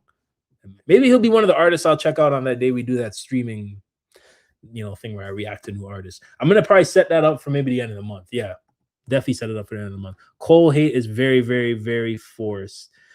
Yeah, I don't think there are people that hate J. Cole and they don't need to be doing that, but there's criticisms of J. Cole, and I feel like a lot of fans from all fan bases, they don't like any criticism, right? Like, I'll even say for Kendrick had really good criticism of what he did before the battle, and I actually entertained criticism and I appreciated criticism of it, right? Same with me, I would criticize things too, right? But post battle, all his criticism feels like forced hate because of how things went. Same thing I could say with J. Cole as well because of how things went. The only difference is that J. Cole didn't win the battle decisively. He dropped out the battle. Yes, you can hate him for that and hate him for making Port Antonio and kind of staying over there or whatever, this and that. But he didn't come out with a victory, right? So it's like there's criticisms to be made of the decisions you made during that time. And I don't think that's hate. There is people hating though. I'm not going to disagree with that though, right? But that's just what it is. It's your favorite artist was slighted, or you feel like this artist didn't respect your favorite artist, and now you're gonna criticize them out of hate, right? But then you hide behind the guise of criticism. It's not criticism, you know. So I'll give you that. But a lot of these artists are getting forced hate. That's just the new social media now, you know. All of them are. I think as soon as an artist gets a bunch of mainstream fans, it's really annoying for his older fans who are his core fans. That's definitely true. Definitely with Kendrick and the beef too, because been listening to Kendrick from 2010, 2011. That's when I started listening to Kenny. And it's like, okay, man, all these eras, all these waves, you actually got to live with the music. Listening to Kendrick and Cole CD-wise before streaming with like all of that, like it's different. Even Drake too, right? But then now it's like, boom, the mainstream fans come on. There's a whole new set of Kendrick fans after the beef, and it's like, you know, they're giving us a bad name. You know what I mean? But I don't care. The fans don't reflect me. I'm my own person, right? And I still like these guys at the end of the day. I still stick up for Cole when I want to and say what I want, despite the decisions he made that I disagree with. I will never hate on his catalog or shit on his entire music or anything like that. I'm not going to do that, right? Cole didn't, you know, disrespect me, right? Did I think he kind of disrespected the genre and things like that? I wouldn't even say he disrespected the genre. I just think the moves that he made with Drake, really, he didn't see, right, how bad things were going to get or how bad things were at that moment in time. And, you know, you don't want to side with someone that's suing hip hop. I don't care how long you've known him, right? If you care about the genre, you would say something about that or keep it a buck. But I guess we'll see on the album. I'm sure he's going to talk about all that. So that'll be interesting. For Your Eyes Only went platinum with no features. He did the platinum with no features again on For Your Eyes Only. That's crazy. So that's 2 albums back to back that he did that. That was definitely J. Cole's peak, 2014 to 2016. That was his peak. Crazy era. He will 100% tour Baby Boy for this, no doubt. Baby Boy release dates. Is Baby Boy is that Cardi?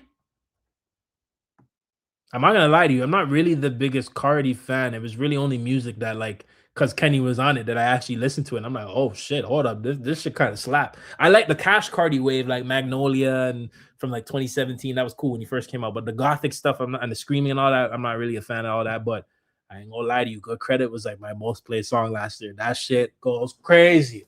I ain't gonna lie, man. So I'm sure he'll do numbers and do very good with that album because he did with the last one. So we'll see what happens. Cole gave up the hunger for number one a long time ago. I take the crown, it's gone, poof, magic. But then he's been on. Oh yeah, that's what he said on Forest Hills Drive. I love that. That song, you know, why you acting like oh yeah, that song's hard. That song's hard. But then he's been on and off with it, which can seem like hypocrisy because, but also, man, we humans are hypocrites. I don't know. You're right. We're all hypocrites. It does seem like that's kind of been his battle. Do I want the crown? Do I let it go for the sake of, you know, my peers? I'm taking the crown. I don't care. I don't care. I came in here to be the best, be the best. And if your friends and peers can't understand that without feeling away, they're not your friends and peers. It's that simple. I don't think Kenny ever would feel a way about that anyways. That's what he wanted. But I think that those messed up tendencies, those weird tendencies kind of rubbed off on him. And I not all the way weird tendencies, but he had conflict. Cole had conflict. And I think he valued his friends a lot. And that there's nothing wrong with that. Hey, we need more of that in this time. It's a very crazy time. But at the same time, I think to his detriment, that kind of makes him look conflicted a lot. You going from saying I want the crown to, you know, no, I'm number 3. It's like, no, don't do that, right? And I would never claim number 3, but he knew he had to claim number 3 because you couldn't match what Kendrick or Drake was doing. Drake was doing the sale thing, and then Kendrick obviously had the conscious thing, right? So it's just like there's no way you could say you weren't number 3. It's a tough situation, man. Tough situation. J. Cole finna have album of the year. Hey, shit, let's see. I don't know, man. I think even if his album is amazing, it's still the start, bro. We don't know who else is dropping this year. You know what I'm saying? Like there could be other people coming out we don't even know, right? But hey, all the better for him, you know? If I think Cole could probably come out saying I have the best album, if not one of the best this year for sure. Because there's no way this album can be sounding horrible. Like, there's just no way. I'm not going to take that. Do you like any Drake albums from this decade? Dark Lane, Demo Tapes, and Her Loss were great projects, in my opinion. I'm going to be honest with you, bro. I do not. I'm saying that as a Canadian. I just can't. I've tried. The last Drake album I tried to listen to from start to finish, was CLB. And I got through the first 5 songs. I couldn't do it. See how Academics Fell Asleep is even worse for me. Like, I remember going back to the album, trying to start from top again. A couple days later, I couldn't do it. Although Champagne Poetry, that's like a top 10 Drake song. I'm not even going to lie to you. That intro, crazy. I was like, this is what I wanted on the album. Not pregnant emojis on the cover. I wanted you to talk about you having relationship issues and being a lover boy and you're, you know, a lover man. Like, that's the vibe I was getting from the title. Then I seen the album cover and heard it. And I'm like, Okay, Dark Lane, Demo Tapes. I didn't like Her Loss, first of all. Did not like that because you already know I don't like 21 Savage, right? So no. But Dark Lane Demo Tapes, that was the project he had like 3 songs on, right? If I'm not mistaken. And I think one of them, could you remind me of the songs that were on Dark Lane Demo Tapes? You know, actually, no, I'll just look. Why am I asking you? I could just look. Dark Lane demo tapes. I feel like that's something that I had frig, man. Okay. Dark Lane. Oh no, Dark Lane demo tapes is a whole album. What the frig? When did he drop this? Bro, this guy drops an album every year. Holy shit. 2020.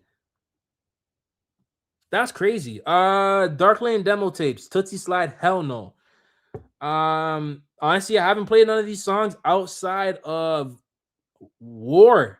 Yeah, the War song was the only song I think I liked at the time. I don't play it now, but that's the thing with me and Drake albums. There'll be a song or maybe two that I hear eventually down the line that I'm like, okay, this is cool. But his albums, I haven't played a Drake album and really liked it since.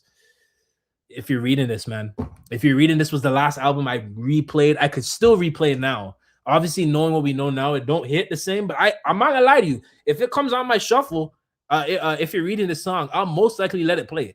But everything after that, it's just me, man. I couldn't vibe with it, bro. You know, Views had One Dance and Controller. I like Controller more than One Dance. I know One Dance is probably the bigger song, but then again, what I said earlier, Tory Lanez did the remix to One Dance, or My Bad Controller, wiped him. I'm sorry. So it's just like, you know, post 2015 Drake, not for me. Pre 2015 Drake, though, we're talking. Now we're talking. I got the CDs, just like Cole and Kenny. That era was special, man. And if you were like in high school at that, oh, it was perfect. It was beautiful, man. I wish I could go back. I really wish I could go back. Yo, I subbed up. Love the convo in here, but I'm gonna go see some other stuff, bro. This is so peak. Thank you. I appreciate you. You probably already left because I'm taking so long to read these comments, but thank you for tapping in. I appreciate the subs. Don't forget to like, comment, share, subscribe for any of you guys in here. We're gonna be doing more of these, and when the Fall Off comes out, we'll definitely be reacting to it too. So stay tuned, as well as ASAP Rocky as well. Folks was sleeping on his procrastination verse. Who you talking about? You talking about Cole? Let me know. Another recommendation is Lakeel 47. She raps very well. Her latest album is good. Okay. Let me actually take a picture of that. I don't know if you'll tap in again with my live stream about when I'm like reacting to new artists, but if you do, it'd be great for you to just mention her or anyone else that you want to suggest. And we'll probably spend a couple hours just listening to artists. Yeah, I think that'd be pretty cool, you know, because I love hip hop. But partially, I don't usually be on the quest to listen to a lot of new artists. And I feel like now with this channel, I have a reason to do that. So it's like, okay, we can share that experience together. Why not? And you guys can put me on a lot of artists that I may not know, because I don't know everything. I don't know every artist. I promise you that. Right. But if you guys can inform me on artists that I may be missing, or, some deep cuts and stuff like that, I'll listen, man. I'll definitely will. We'll set that live up and we'll go from there. You like Ken Carson, Cardi, or Yeet? I don't listen to any of those three artists. The most would be Cardi because of music. And even then, I don't like new Cardi. I don't like goth Cardi, screaming Cardi. Yeah, I don't like that. But, Cash Cardi, I think that's what it was with the Magnolia Wave and all that. That was cool. I don't listen to Ken Carson like that or Yeet. I don't know. I just feel like if I listen to like Yeet, I can listen to a song. I can't listen to a Yeet album of all of that. Like, I don't know. That's just me though. More power to you. But like, it's just kind of what I know my intake should be. I feel like I probably get maybe a headache from listening to all that. Like, it's just not all the time. You know what I mean? I'd have to take breaks. Nas's verse with clips is better than anything Drake anything he's cooked. Oh, that Nas verse wiped a lot of what he's done in the last couple of years. I'll tell him that. And it wasn't anything special. It was just Nas being Nas, right? But he's that good. He's just that good. Off season is fire till this day, no skips. Honestly, I feel like after this live, I'm gonna go back and bump the off season because it really did at the time. I'm like, I played that album from start to finish. Crazy. Was it the first song? How did that album start again? Where he's talking about 2-6. This should be easy for me now. Something like your 30 track album did a measly 100,000. Woo! Come on, like I like that. Like when he started that album, that shit was hard, man. That shit was hard. I'm excited, bro. I'm excited. I hope he really come up with some shit like that. And again, I'm gonna go back and bump it to see how it kind of aged now, because it's been a while for me. But I really did like the off season. Off season and Might Delete Later, I thought were good projects. The fuck they on. The Off Season is my favorite Cole album, his most matured album for sure. Yo, honestly, like, and it came to at such an interesting point in his career too. You know, like I feel like he needed an off season album, especially after KOD. Like KOD did what he needed to do, but like that was his like mainstream, not mainstream album. I shouldn't say that, but like kind of like what Kenny did with Damn, but like his own version, right? And I think it was received well, but it wasn't better than For Your Eyes Only or Forest Hills Drive. So I think he needed to go back to that. And the off season definitely was an example of that. Yeah, I saw Forest Hills Drive, For Your Eyes Only, and KOD in concert. You're lucky. For Your Eyes Only and KOD were way bigger venues. We saw KOD front row. It was my boy's first Cole concert. He's our favorite of the three, so I took him front row, dead center. Oh, he must have had the time of his life, bro.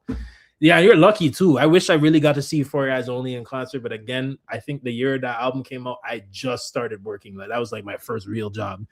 I was like, what, 16, I think at the time. Yeah, so it was like, yeah, I missed the mark. You know what I mean? But that's lit, bro. I'm glad you got to experience that, and I hope he does do another tour for this album because I would love to see him in an arena environment again. I'd definitely go. I'd live stream it. That's like how I did the Kenny concert, right? I would 100% make that a spectacle and try and get as close as I can, you know. But these Toronto concert tickets, man, they're not good. Like they're not blessed at all. He was procrastinating and waiting. He snapped on clouds in that ASAP Rocky collab. Oh, you're talking about Cole. Okay, yeah. And you're right. The song you had with ASAP, that shit was hard. I wonder if that's gonna be on Don't Be Dumb. I did vibe that track. I did vibe with that track. And you're right. I think he did procrastinate too long. But I think he was reworking. The album, you know. So, if you take that long to rework your album, I have to hope and pray that this shit sounds amazing, right? Just like Drake, because the rumor is that he's reworking on his album allegedly. So we know that shit better be sounding amazing because you're taking your time. You can't take 2 years to make an album and it comes out and it's trash. That can't happen. So let's see how it goes. Baby Boy. Release dates. Okay, so I guess he's going on tour as well. Didn't he just come off a tour too? Hey, all the better tune that he's dropping consistent music. Can't be mad at that. Hopefully on this new album he won't be talking about the battle and not crying about it. Yeah, like if he's gonna reference, I expect him to reference the battle. Just don't do what you did on Port Antonio. Don't be obtuse and don't play stupid. Right? Like A$AP Rocky says, don't be dumb. Just don't do that. Be intelligent, Cole. Be authentic and genuine. I don't think people can get mad at you for being authentic and genuine. And it shouldn't be hard for you to do, right? But if you're wording in a way like, I still survived the battle, I am the one that really won. This guy used bots. They wanted to take each other out, but I'm the one in the middle. Like, yo, what happened? Or we need to get back to making music, not beefing. Who cares about? Do not want to hear none of that. I'll be the first person on this live when that album drops to say, what the F? I promise you that. I can't wait till this comes out. So I agree with that. I don't want him. He has to talk about the battle in a certain way. I'm so curious. I'd rather hear more about what he thinks about Drake suing as opposed to how the battle went. You know what I mean? Because, like, what else are you really going to say about the battle? Unless you're going to tell us Cole, Schoolboy Q wasn't the one that came up to me. Right? It's not the reason why I wanted to flee. Like, you know what I mean? Like, I don't know. Like, he's gonna come and say something, right? Like, I don't know what he would do, but I would love to hear what you think about your homeboy, right? Suing his record label. I would love to hear what he has to say about that. And if he skims over that or he doesn't touch it at all, the album got to sound really good because then I'm going to be like, hey, man, you kind of missed some shit that we want to hear your perspective on. But again, I'm not J. Cole. All right, so a different side of Cole for sure. Check the whip and that watch on his wrist. Okay. That's kind of what I want. I want him to have a different like perspective. I want to hear something else from him. I want to feel the difference, you know what I'm saying, from what he's rapping. Kendai? Are you trying to say Kendrick? Kendrick hate was kind of genuine post beef when TV Alpha Not Like Us were so overplayed. Nah, I don't think the hate was genuine. It wasn't. That's not hate. And you saying a song is overplayed is not really hate, right? But that's more of a question of the label, more of a question of the song and its popularity. Now everyone's playing it. It's like, oh my God, the song was at the Super Bowl. Of course it's going to be overplayed, but that's not, you can't give genuine hate. You know what I mean? Like it's not genuine hate. There's no such thing as that. You're a hater, right?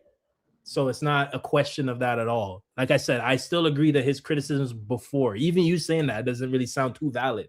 His criticisms before the battle were fair because it had no emotion attached to it. Now there's emotion attached to it, whether you're a Drake fan or a Cole fan or an artist or a fan of another artist that's like, look at all these people going back and forth 2 years later. Oh my God, can we just get back to the music? Like, it's just, that's not genuine criticism. That's you being fueled by the way the battle happened, going out of your way to say these things and hiding behind criticism. You know what I'm saying? And mind you, he himself doesn't have any say over the song's popularity. TV Off and Not Like Us are popular. That's not his fault, right? So there's no such thing as genuine hate, and I disagree that his criticisms were fair after the beef. They were 100% weren't, because I barely heard fair criticisms at all. And if someone even attempts to give a fair criticism, it gets drowned out by all the noise of people who are just trying to be stands. You know what I'm saying? And I don't like that. Like, there's a time and place for us to criticize these artists and be genuine with it, and there's certain people that can do that. All right, I would love to have a conversation like that with people. The problem is there's too many stands, too many people emotionally involved, and I know if it comes to pretty much all three of these guys now have to deal with unwarranted, not criticism, unwarranted hate because of the battle, right? I think Drake had plenty of criticism. That's the only difference. Kendrick and J. Cole had less. No, Kendrick had criticisms before the beef, but Drake still had a lot of people critiquing him and a lot of people hating him before the battle. So nothing really changed. Now it's just, oh, we're going to clown you. Because you could clown Drake before, but like you couldn't really. But now you have a reason to, right? So his criticisms or hate or whatever you want to call it, I don't think it's really changed as much. It's just a lot more people that are jumping on the bandwagon of like, yeah, you're not like us, but we're going to play that shit. You know what I mean? But Cole got more criticisms based on how he maneuvered. Kendrick's criticisms came from a lot of, like, I want to hear a criticism from a person that doesn't like Drake or J. Cole. I would love to hear a criticism for someone that doesn't have, like, a genuine criticism of Kendrick Lamar from someone that's not a fan of them, because I don't know if the fans can give genuine criticisms at this point. I'm sorry. I've just seen too much online. It's just too much emotion. You want no features or features? I want a couple features. I mean, he's already proved that he doesn't need features, but I think he needs a couple on this one.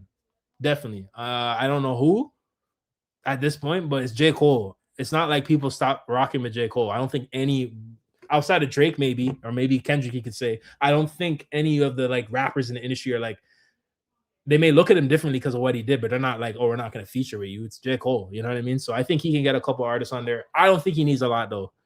And I know like what was it? The offseason had a couple features, right? I think. But like they weren't as known. Or I think it might have been For Your Eyes Only that had like 2 features, but like they were more lower artists, right? We didn't know them, not mainstream artists. So he could do something like that, but I think you do need like one mainstream artist, and maybe like, I wouldn't even say maybe even a rapper. I don't think you need that many rappers on this. Eclipse, that would be cool, but I don't see that happening. But I would say for him to get a singer. I think he can get like an R&B or maybe even an Afro beats. He can go with Thames, because I know Thames wanted to work with him too. Like I would love to hear like a melodic single from him. Well, not really him singing, but a melodic single with an artist that sings and he's just rapping his ass off. That would be pretty cool. That's just kind of my preference, because we know he can rap himself, do the whole album himself. I do kind of want to hear some different sounds, so just a little bit, nothing too crazy though. I feel some might delete later vibes. Check the font in flames, but I feel he's really reflecting on people trying to water him down too. Oh yeah, that's what looked kind of familiar, right? Like he kind of did the might delete later. Yeah. Like this was kind of very much like kind of the theme of might delete later, right? So, okay, yeah, I like that. I like that analogy. I like it a lot. I hope Lupe, Missy Elliott, and Jid are on it. Yeah, those would be good features. A Lupe feature would be crazy. I take that back. I need a Jid feature. I need another Jid song. I need another Jid song from Cole. You owe Jid another song and a crazy song too. I take that back. I want Jid on the album. And Missy Elliott, hey, let them reunite. You know, they did their thing. I'm excited to see if they come and make some magic again. I think it's possible. And Missy Elliott don't even be coming outside like that. So that's a statement right there, you know? Scary Hours 3 is decent also. I don't know if I can agree with you on there, but again, I haven't really listened to it. Is Scary Hours 3 the one with Evil Ways on it? I like the Evil Ways song. But that's about it. I don't get the hate for artists because their songs are overplayed. You can hate the song, but why the artist? Exactly. That's why I'm saying what you said there. Sorry, bro. I can't really give you that one because like the song's overplayed. Okay, that's not a criticism, and that's not up to Kendrick. You know what I mean? Like, come on. What are we doing? I don't like one dance either because Wicked has better songs than that. That's a fact as well, right? That's a big fact. I think Kendrick hate is more valid than Cole hate, but Kendrick's still great. No, I don't think it's valid at all, bro. I'm gonna be honest with you. Because you guys weren't saying these things before the battle. That's the problem. So it doesn't seem valid. It seems more out of emotion. And the problem is some people could be saying some valid things, but now it all gets mixed up into the skew of people who are trying to be not genuine. I can't agree with that one though, because the shit that people have been saying about Kendrick is there's no authenticity to it. There's been campaigns. J. Cole has criticisms. People are hating him, but there hasn't been a what would you call it again? A campaign against him. Like there hasn't been people actively trying to mess up the people around him or him himself, his images, people doxing and doing all these things. That's not the case. That's not the case. So I gotta strongly disagree, bro. I'm sorry. Where do you see African rappers? Where do you see African rappers are going? Heard of Kane, Keed, or A. Reese? No, I haven't. But on that stream, we can definitely listen to some of them. You put me on some of the top ones, I'll definitely take a listen, man. I haven't really listened to any like African rap per se, but you know, I'll be open to it if it's good. As long as it's good, I'm cool, man. You know what I'm saying? You're not allowed to criticize Kendrick. His stands are top 3 worst in hip hop. They might be number 1. Strongly disagree. And you are allowed to criticize Kendrick. The problem is you even saying that it doesn't sound genuine. You sound like you're either a really strong Cole fan or a really strong Drake fan, and you probably wouldn't have said this 3 years ago before the battle. That's why it's not genuine, right? Kendrick fans aren't the ones doxing people in mass like how I see these Drake fans do. Drake fans got the number 1, right? Because they've been annoying before the battle. Sorry if you're a Drake fan, right? Because I feel like there might be a couple of them in here, right? I know normal people who listen to Drake that aren't online. I'm not talking about you guys. I'm talking about the ones that continue these narratives, right? You are allowed to criticize Kendrick, right? But the problem is if you're starting with a criticism that isn't genuine, people are going to come at you. And then people who try to hide their criticisms behind hate, then they get mad saying you can't criticize him. This is the cycle, right? So you got to start and be honest about yourself. Maybe you've had some toxic interactions with Kendrick fans, but I've seen more than enough over the last 2 years to know that Drake has the most toxic hip-hop fan base. And he might have one of the most toxic fan bases in general, but we know we got other ones that are like up there, right? But Drake 100% for hip-hop definitely has probably the worst fan base, online fan base. Not his regular listeners, not his regular fans that just listen to his music and go on about their day, right? Or even the people who think he's the greatest, but they don't engage in the online discourse. Not you guys. I'm talking about the people that are online, the ones that are pushing these narratives, the ones with the little owls and 6 in their bios and all that stuff. People who are doxing people who are pushing narratives for free, by the way, right? And going out of their way to slight every single thing that he does, right? Because at this point, the battle's been 2 years, but his fans continue the cycle, right? Because it'd be it would be difficult for me to come and be like, if I'm Kendrick Lamar, I come and say, all my fans stop interacting with Drake fans. He's never going to do that, right? And even if he did, right, it's not like every single fan would listen to him. You know what I'm saying? So there's no way for us to all collectively say, hey, let's just stop entertaining them. I'm not entertaining these people because it doesn't do anything for you, right? But if let's just say it was a perfect world, they would be the ones still continuing to do what they do. And the only reason is that we have free will, why people continue the cycle. I get it. You know, I mean, when the battle first happened, I was definitely in the mix online for sure because people were saying a lot of craziness. I thought, I'm just like, yo, why am I doing this? Right? This ain't gonna change nothing. And at the end of the day, he don't need my help per se to really, you know, come out here and get in the field like that, bro. I just make my videos, react, and do my stuff. That's all I gotta do. You know what I'm saying? But I would strongly disagree. I think there's toxic fans in all fan bases for sure, especially post battle now. We have some crazy ones in the Kenny fan base, but to say that they're the worst is no. And it kind of, when people come in with that, I kind of see where they're coming from. But then again, I don't know you, right? So it's just like, prove me wrong. Listen to Diplomatic Immunity by Drake. It's post 2015, but it's fire. I've heard Diplomatic Immunity. It's okay. It's okay. Again, though, I don't know. If you guys are gonna recommend Drake songs to me in the last 10 years, I'm probably not gonna listen to them. I don't. It's just not my cup of tea, man. I don't know what I think I aged up when it came to Drake's music, honestly, because when I was 14, well, when I started listening to Drake, I was like 10, right? But when I was like 10 to 16, Drake's music hit for me. And it just after that, it doesn't even matter how good it is. It's just not replayable to me. It's not something that I just want to pop on. And I know a lot of people that feel the same way. And of course, there's a lot of people that don't. They still play his music. But I think that's something that he hasn't even addressed with his music yet. And I don't even think he wants to fathom the fact that people kind of outgrew his music. You know what I mean? Like, you can recommend any Drake song in the last 10 years. I might have heard it, I might not, but I don't have any wish to say and like it's gonna be a banger. Like I just don't hear it, He went platinum, no features on KOD as well. It was 3 in a row. Didn't KOD have a single feature? No. He went platinum on that too. He did 3 in a row. Damn. He had a 3-peat. All right, you gotta give Cole his respects, man. That's crazy. Reworking rumors. Reworking rumors. Trash are itching. Bro, Cole is a legend. Reworking rumors are trash. Is that what you're saying? I mean, why else would it take so long though? Like, he had to be tuning it up. There's nothing wrong with that either. You know what I'm saying? But like, why would he be taking so long if he's not adding and making it better? You know what I mean? Nah, I don't care about other rappers. No mention of battle, please. I don't know why you guys are telling me not to mention the battle. If you guys tell me what to do on my stream, I'm going to do the opposite. Don't tell me what to do, please. I will mention the battle. Like, what are we doing? Cole didn't claim number 3. He said they threw the bronze at him, but he the best nigga breathing. It just failed to hit him. That's a false narrative. He claimed number 3. Oh, yeah, because he did say they threw the bronze at me. Something. Even if they threw the bronze at you, bro, you don't say that on a song. That's just me. I guess you can acknowledge it, but I'm not taking that. If anything, you could say like, and I guess he did because he's like, yeah, but I know I'm the best. And Cole has said that repeatedly throughout his career. He knows he's the best, right? He knows that. Get off Kenny's dick. This is Cole's time. Nobody's on Kenny's dick. You're a dumbass. I hate people like you, bro, and I don't even know you. And your account is called The Feds is Watching. Should we ban this guy? A lie? Should we? Where are my mods, bro?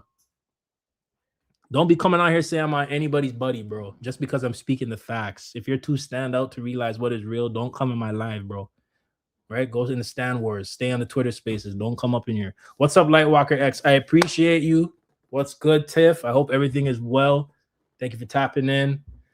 Just catching up with all these comments. I'd be taking too long. My bad. I'll admit it. I'll admit it. Hold on. Sorry, guys. My bad. I'll admit it. Can't really be called hate, but not like us in TV off or overplayed. And I don't mean no hate to the artist, but it does get tiring. GNX was also less introspective, and him going on about how he can also make party music like Drake, but that did come out not. Okay, so I get what you're saying, but at the same time, weren't all his criticisms or the people that are hating behind criticism, they're the same ones that were saying rap music is, oh, you're making slavery music, you're making Harriet Tubman music, you're making poetry raps, jazz raps. You people were the same ones. Well, I shouldn't say you, right? But there were people saying the same shit about him not making that type of music. He goes and makes that type of music. While on top of that, people were saying he doesn't make any music for the West Coast, which isn't true, right? He's put on tons of artists from California. It just hasn't been a West Coast sounding project, right? But then he goes and does that. Now it's like, oh, now you want to go do that. Now you're trying to make party music. He never once even stated that either, that his goal is to make party music, right? I don't remember him saying that per se. So I think like that's what I'm saying. Your criticisms are coming from a place that don't sound like you fully get what's going on or you don't want to. All this comes from a Kendrick fan. Kenny, my number 1. Again, mind you. Okay, why did it repeat? I'm not trying to make no top 5. It goes Kenny A, Cardi, Cole. I'm not trying to make no top 5. I don't know, man. I don't agree with that criticism either, because you can't blame the artist for a song being massive or overplayed. Then I could just blame Drake's entire career for being overplayed, right? I could do that too, but I'm not going to do that, even though he is overplayed, right? But I'm not going to do that. That's not his fault. That's just the machine and the contract that he has with them. They're going to push him, right? But I'm not going to blame an artist for a song being around and being big, right? So let me go back to what you said here. It does get tiring. So you're a Kendrick fan. You're a number one Kendrick fan, right? He said you're Kendrick's your number one, but you're getting tired of his songs being successful, right? Because I know if I'm getting tired of a song, I don't listen, right? There's been times where I stop playing GNX for a bit and then I'll revisit it or revisit his old music. And same thing with Cole, you know what I mean? But like when GNX first came out, I replayed that shit months straight, right? And then I have to take a break because obviously you don't want to listen to the same thing all the time, right? But like I don't know. I don't know if I fully agree with that. But like I don't remember him even also making it apparent that he wants to make party music either. So maybe you misconstrued what he was trying to do, right? And I don't see him not practicing what he's preaching either. Like I don't get your criticism. That's all I'm saying. Like if you're gonna criticize, you have to make sense. It has to come from a genuine place. I'm not saying you're not, but like I'm just kind of confused why you feel that way. You know what I'm saying? Because I know if I'm tired of listening to a song, I'm not listening to it. If my favorite artist's music is being played nonstop, I'm gonna turn it off if I'm tired of it. But I don't see that as it being an issue for him. And on top of that, that's not a problem for me if he's my favorite artist. That's cool. You want all the success for your favorite artist, right? So it's just like they're doing the same thing to Cole. I'm not mad at that. It may be annoying because you're hearing a song all the time. Turn it off, right? Like, what are we doing, bro? Does every album have to be introspective? That's another one. GNX is an album celebrating West Coast culture. GNX was made before the beef. Some of the songs were after, but conceptually it was in 2022. That's another one, right? That's another one. Like he never stated, at least you guys have to tell me.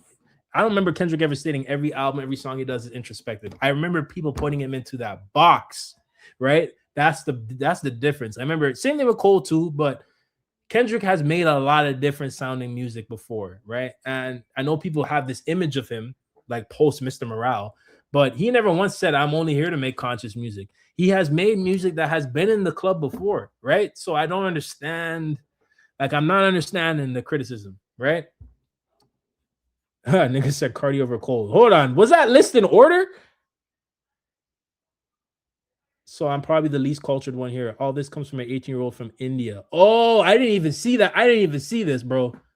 So I'm probably the least. Okay, I didn't even see that. I ain't gonna hold you. But putting Cardi over Cole, if this is in order, that's crazy. I ain't gonna lie. I'm not gonna lie, bro. I'm not gonna lie, man. Yeah, because I didn't even. I was assuming that was just you listing them in order. I get GNX was a different album, West Coast Celebration. Sure, I was only bumping M, Dre, 50, Tupac at a time, wanting to be an old head, trying to feel superior, but then I just grew out of that. Yeah, that happens, man. That happens too, you know.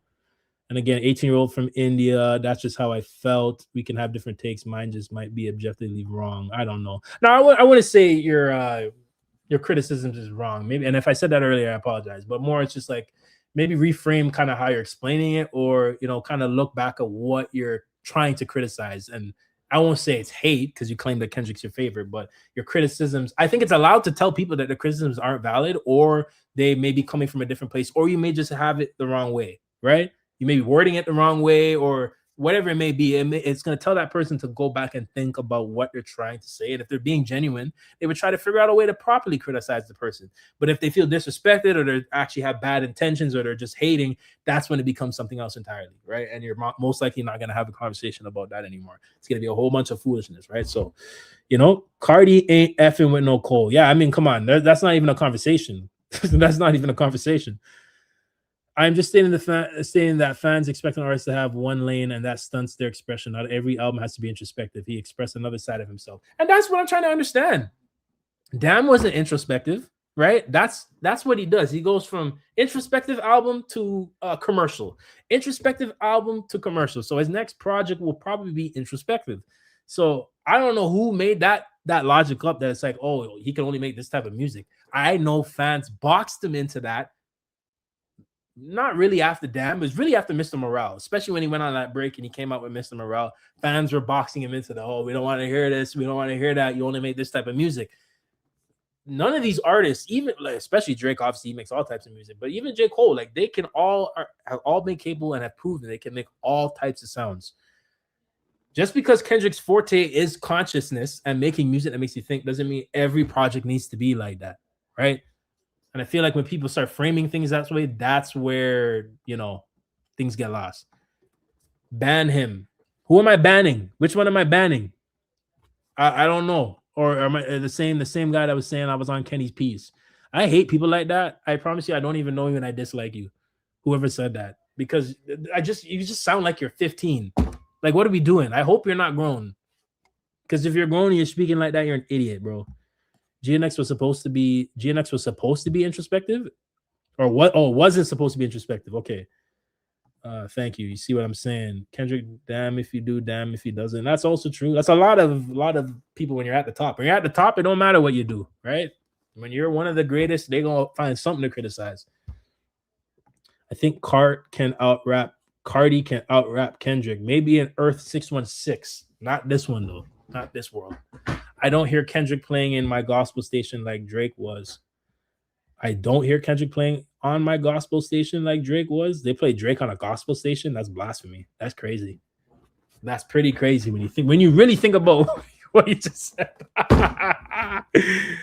I'm not really a strong Drake fan at all. I always prefer Kendrick and Cole, but it got to a point where Kendrick became a Messiah-like figure, and I was saying that before the battle. I think, the imagery of him, like, I wouldn't do that, right?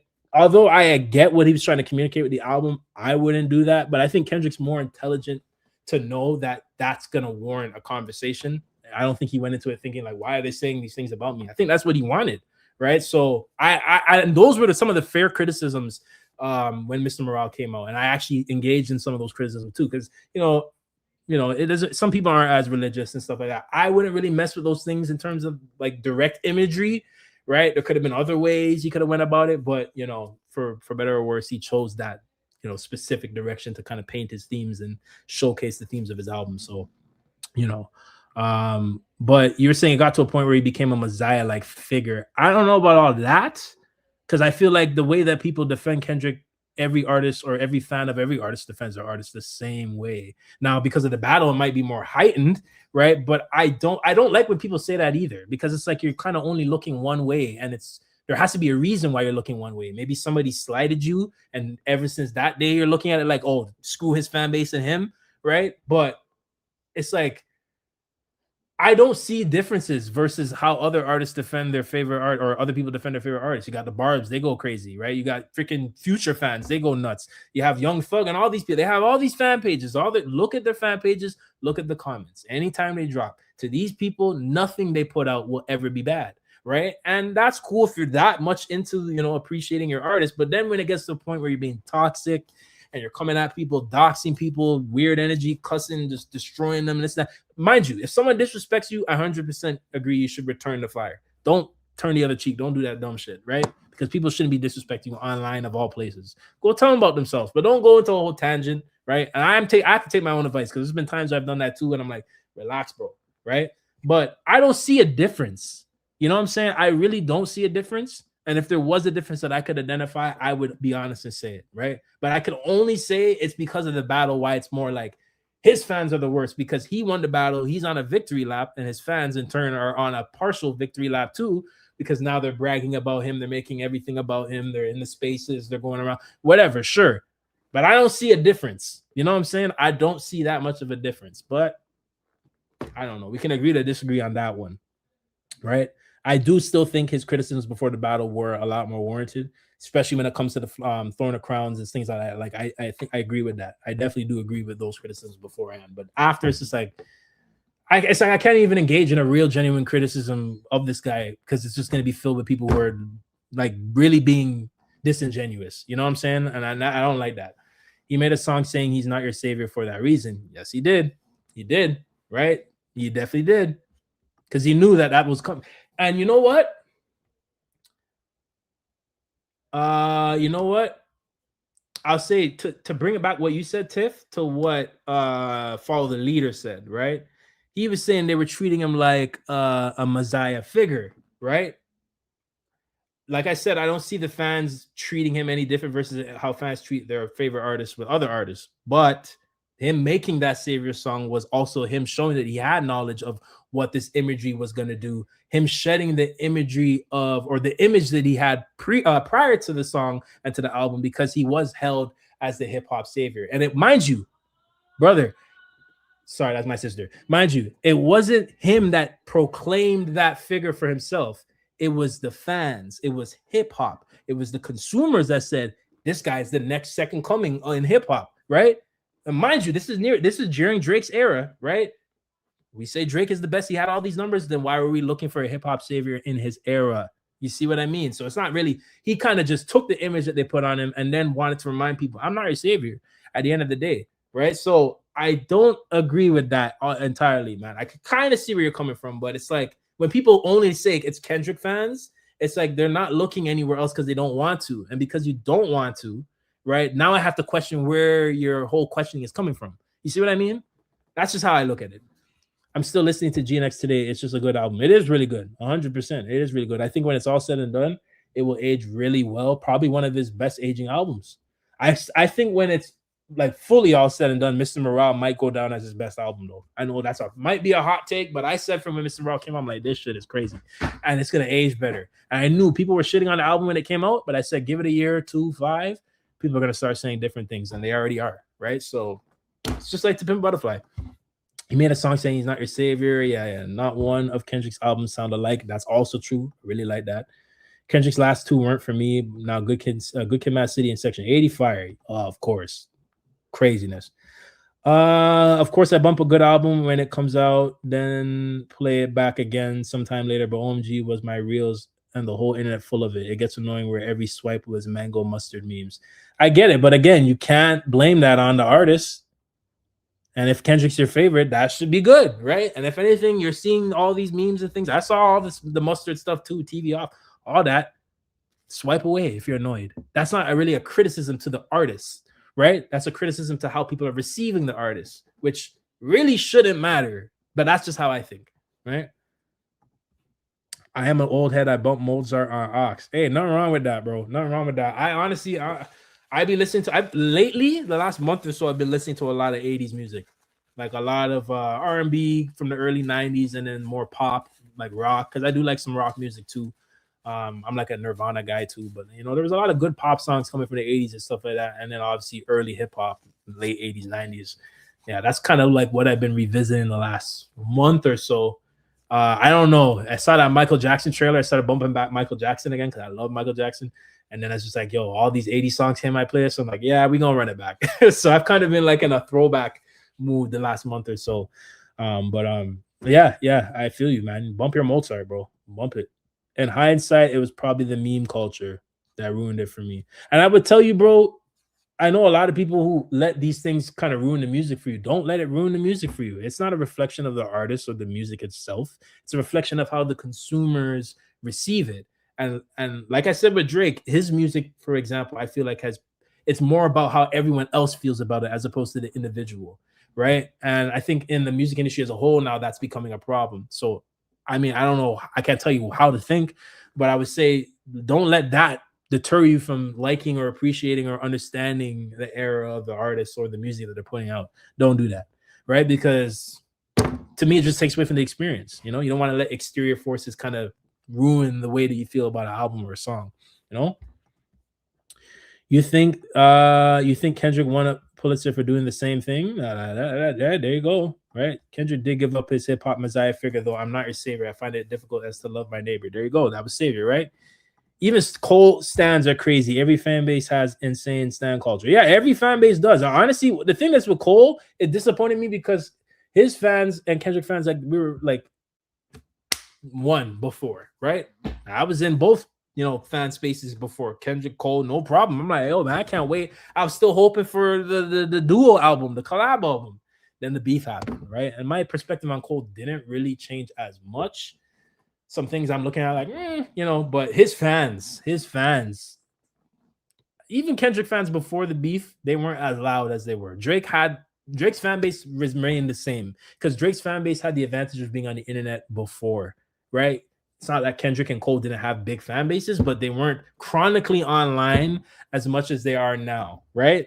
Beforehand, they were out there. They're outside, right? But Drake fans have always been online from at least like 2015 to the era when he really became the streaming guy. They've always been online. So they have a head start on how all these things work, how to push the narratives, all this and that. So they've been crazy. But Cole fans, unfortunately, I think a lot of them were like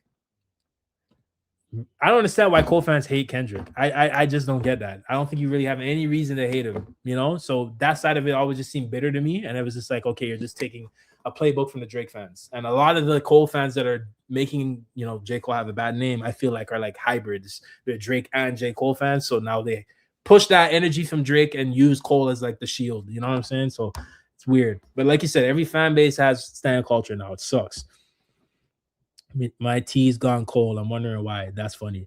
Who do you think will win if they box? K-Dot, Drake, and Cole? Honestly, Drake's definitely not winning that. It's going to be between Cole and Kenny because Cole put hands on Diddy. I'll say it again. And, you know, Kenny just has the dog in him, right? Like, if anything, Kendrick, I would say, would win because he seems like he's the one that doesn't care the most about how the other two would feel, right? Whereas Drake, he's too like petty with it or whatever, and we've seen his moves, man. You know what I'm saying? But Cole got the height advantage. It's just, do you have that dog in you? Could you beat your friend's ass in this ring right now? I think Kendrick could do it. You know what I'm saying? Whereas these two, I don't know if they got into scraps like that before they were famous. Whereas Kendrick is like, he's already talked about being jumped and robbed and living that life. You know what I'm saying? So it's like, I could see that. The squabble would be nice though. I would love to see that. Cole is tall. Yeah, he is. He has the height on him. Anyways, your thoughts on Anthony Fantano and his review culture? I don't watch Fantano. I don't listen to him, to be honest. So it's like, I know he had a controversy recently. Not surprising. Pretty sure if you go find most of these white people that are in the hip hop spaces, 90% of them have said something offensive to black people in the past. You just got to dig hard enough, you know? So it's just like, but that's a whole nother conversation. White people in culture, white people in hip hop. This shit just needs to be gatekept much better. And that's for not just white folks, because there's black people who are just in the culture and being stupid too, right? But in general, we need some gatekeeping. We can't just be letting anybody up in here. Diddy is a ghostwriter for K-Dot. That's hilarious. Mr. Morale, T-Pap for me, probably my most listened to album ever. Mr. Morale is crazy. Not gonna lie though, T-Pap, Pimp a Butterfly, I think it's still my favorite Kendrick album. I got the vinyl over there. Just man, yo, that really like it changed the way I thought about things because I was very much acting a fool in high school, and then I listened to that album and it kind of just opened my eyes to a lot of stuff, and I was just like, I gotta be better. You know what I'm saying? So here we are now. I haven't been slighted by Kendrick fans. The thing with Kendrick fans is if you say one of his albums aren't classic, they crucify you. I can't say the same for others, and I'm a guy. What I mean, unfortunately, why would you say Kendrick doesn't? I would only agree with you on maybe GNX. Kendrick does actually have a discography that is near perfect, and that is probably why you're getting jumped because you know this is how you feel. So if you feel that way, that's fine, right? Like I can't tell you that you're wrong, right? But the consensus is that his discography is near perfect. That's not just me speaking as a fan. That's in all aspects, reception and everything, right?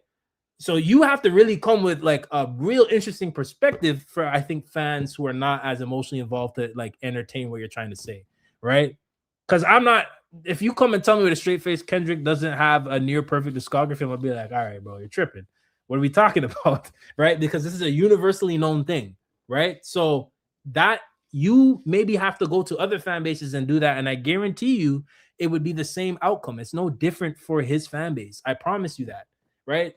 So I don't like when people say it's just one fan base, right? Because I've seen tons of fan bases, not even just in hip hop, in music in general, do the same thing, if not worse, right? So it's not unique to one group of people. I just want to know why you feel that way. You know what I'm saying? Because it's just like, I've only heard, not saying this is you, but I've only heard people who were emotionally involved in the battle on the fan side say things like that as, it's only them that are like this. They're the worst ones, but you're a part of a fan base doing the same thing, but you don't want to acknowledge that. I don't like that. You know what I'm saying? For real, I've been rocking so much jazz recently, and I also Nirvana is so good. Yo, they're so good, man. Honestly, I just love going back and listening to oldies, especially now. You know, it's just like you appreciate older music more and what came before.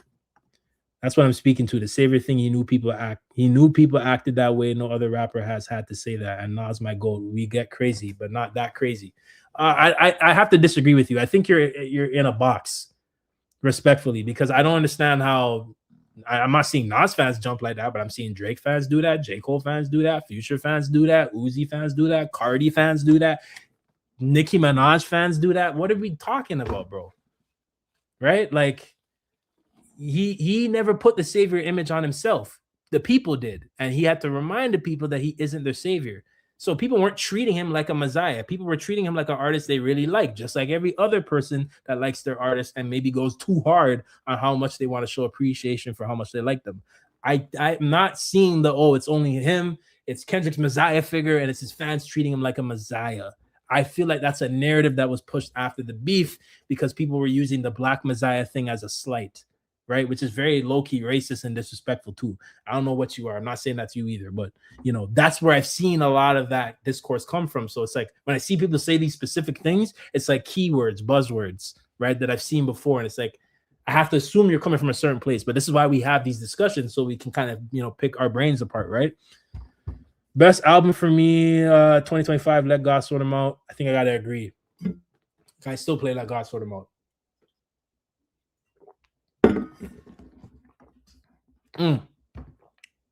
Do you think K-Dot or Drizzy would be on the album? Hell no. That won't ever happen again. Won't ever happen again. Drake is too petty at this point. Kendrick, I don't think wants to do a song with Cole right now. Maybe when they retire or something, we'll get something, but I doubt that they're on the album. Could you imagine though? That'd be crazy. I'd rather hear Cole and Kendrick. I don't care to hear Cole and Drake. Cole wiped Drake on first person shooter, man. Like, what are we talking about? Evil Ways. Drake did his thing. I like Drake's rapping better on Evil Ways, but again, it's Cole, right? So it's just like, come on, bro. I don't care to hear Drake and Cole, honestly, ever again, right? I don't. I've been saying Drake and Cole should do a song from like high school, and it took them. Well, they did do the one song on what was the name of that song they did back in like 2011 or 2010? I forgot the name. They did do that song, but I wanted another like cut from them, and they never did it until first person shooter. It's just like, okay, I don't want this anymore, Yeah, Let God Sort Them Out was the best. I love Light Years and all the Mass Appeals drops too. When Cole is criticized, the Cole fans do come after the person too. It's all of the fan bases. Yeah, bro, it's not just one fan base, man. Right? A Cole fan said to me that Cole fans just don't like Kendrick anymore because Kendrick betrayed their friendship. Still don't know what that means. That's what I'm talking about. And this shit is on all sides, but it's not just one group of people, bro. I can't agree with you on that one. Nah, no rapper has a perfect discography. Mr. Moran, GNX are not classics. That term is used too loosely. No rapper has a near perfect discography, but Kendrick and maybe someone else. I would say Kanye ruined his discography, but if we're going off of that like first 5-6 album run, that is elite levels. If we just cut Kanye's career right there, crazy. But he kind of, honestly, I like Life of Pablo, right? Didn't really like the Ye album. I like Jesus is King. I did like that album. And then Donda, I really did like that album. After that, it's like, why? Why did you continue making music? You could have ended so strong with Donda, and then at least you would have had, a couple, but you had a really near perfect discography, I would say. I would disagree with you on that. I think Mr. Morale is a classic already, and I think it will be regarded more outside of, like, everyone will receive it more as a classic as the years go on because it's already aging better, right? No one has made an album like Mr. Morale on that level, so I have to put it there. GNX, I won't say it's a classic yet just because it's recency bias, but I think GNX, when it's all said and done, might age the best out of all his albums. And people have said the same thing you've said about his albums when they come out a year or two from when they come out, and then 3-4 years later, it's more regarded as a classic and people really like it. Kendrick's music ages better with time. As good as it sounds on release, it always ages better with time. So I disagree with you on that. I think Kendrick, I can't think of anyone else. I mean, we could say Pac, but like, I have to go back and look. I don't know. Honestly, I don't know. I'd say Kendrick is up there, man.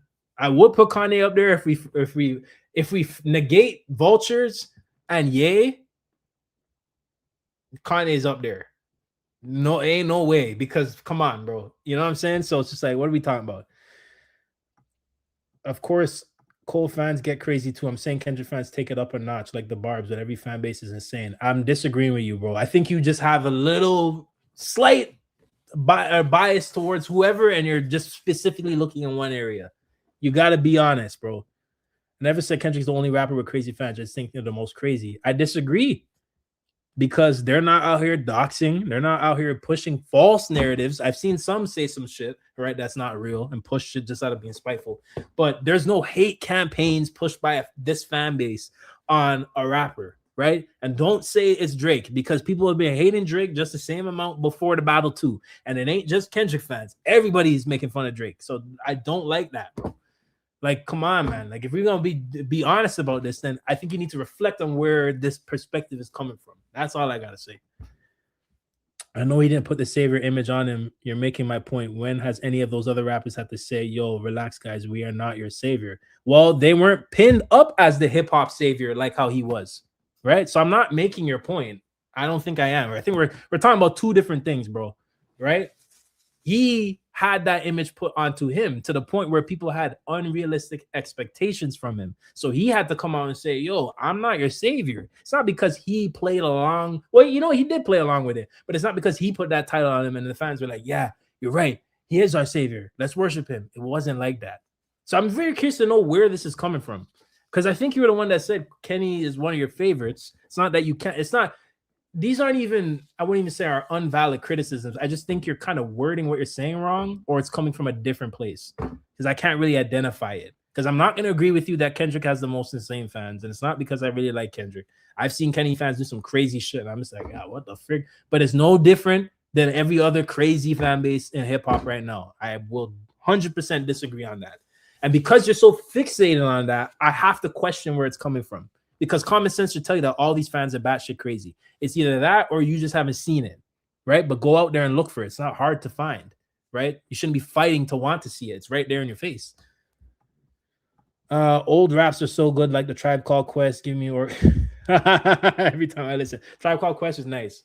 I like Farside too. I have to go back and bump some Farside, bro. I'm like, come on, man. Like, you just can't go wrong with the oldies. The Messiah is black. Don't get me wrong. I mean, yeah, when Kendrick said I'm an Israelite, I F with that because I am an Israelite. I'm speaking on the music, though. Well, yeah, but I still don't get your perspective, bro. Right? Like, you might be cooking a little because Kendrick's forte being introspective. Many fans have a sense of superiority. Unlike other fans, they look down at everything else just because T-Pop 10 out of 10 on. Yeah, both of you guys. I don't think you guys are cooking. He ain't cooking, bro. He's making his point. I respect him for, you know, stating his perspective, but I don't see that, right? And like, it's just like, I don't know if you guys have had interactions with fans or have seen things to maybe make you feel this way, right? But it's not because I listen to Kendrick or I really like him that I'm gonna speak down on music. The music that I speak down on, I think 100% I should be speaking down on because it's trash. It's nothing wrong with if saying music is trash, but I don't think that's just privy to Kendrick. That shit sounds like shit from people who like conscious rap in general. Because I hear people who like conscious rap or even old rap from the 90s and back in the day. They're the ones doing that too. So it's not unique to just one fan base. What are we talking about right now, man? Like, what are we doing?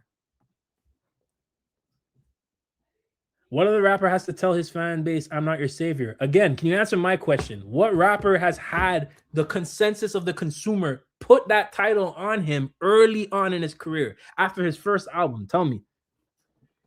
Right? Because I keep saying to you, he came out and said that because people put that expectation on him. Nobody thinks Kendrick is their God. You repeat now. This is what I'm saying. You're repeating things that the Drake fans and the people who try to detract from him say, and that's why I'm questioning where you're coming from.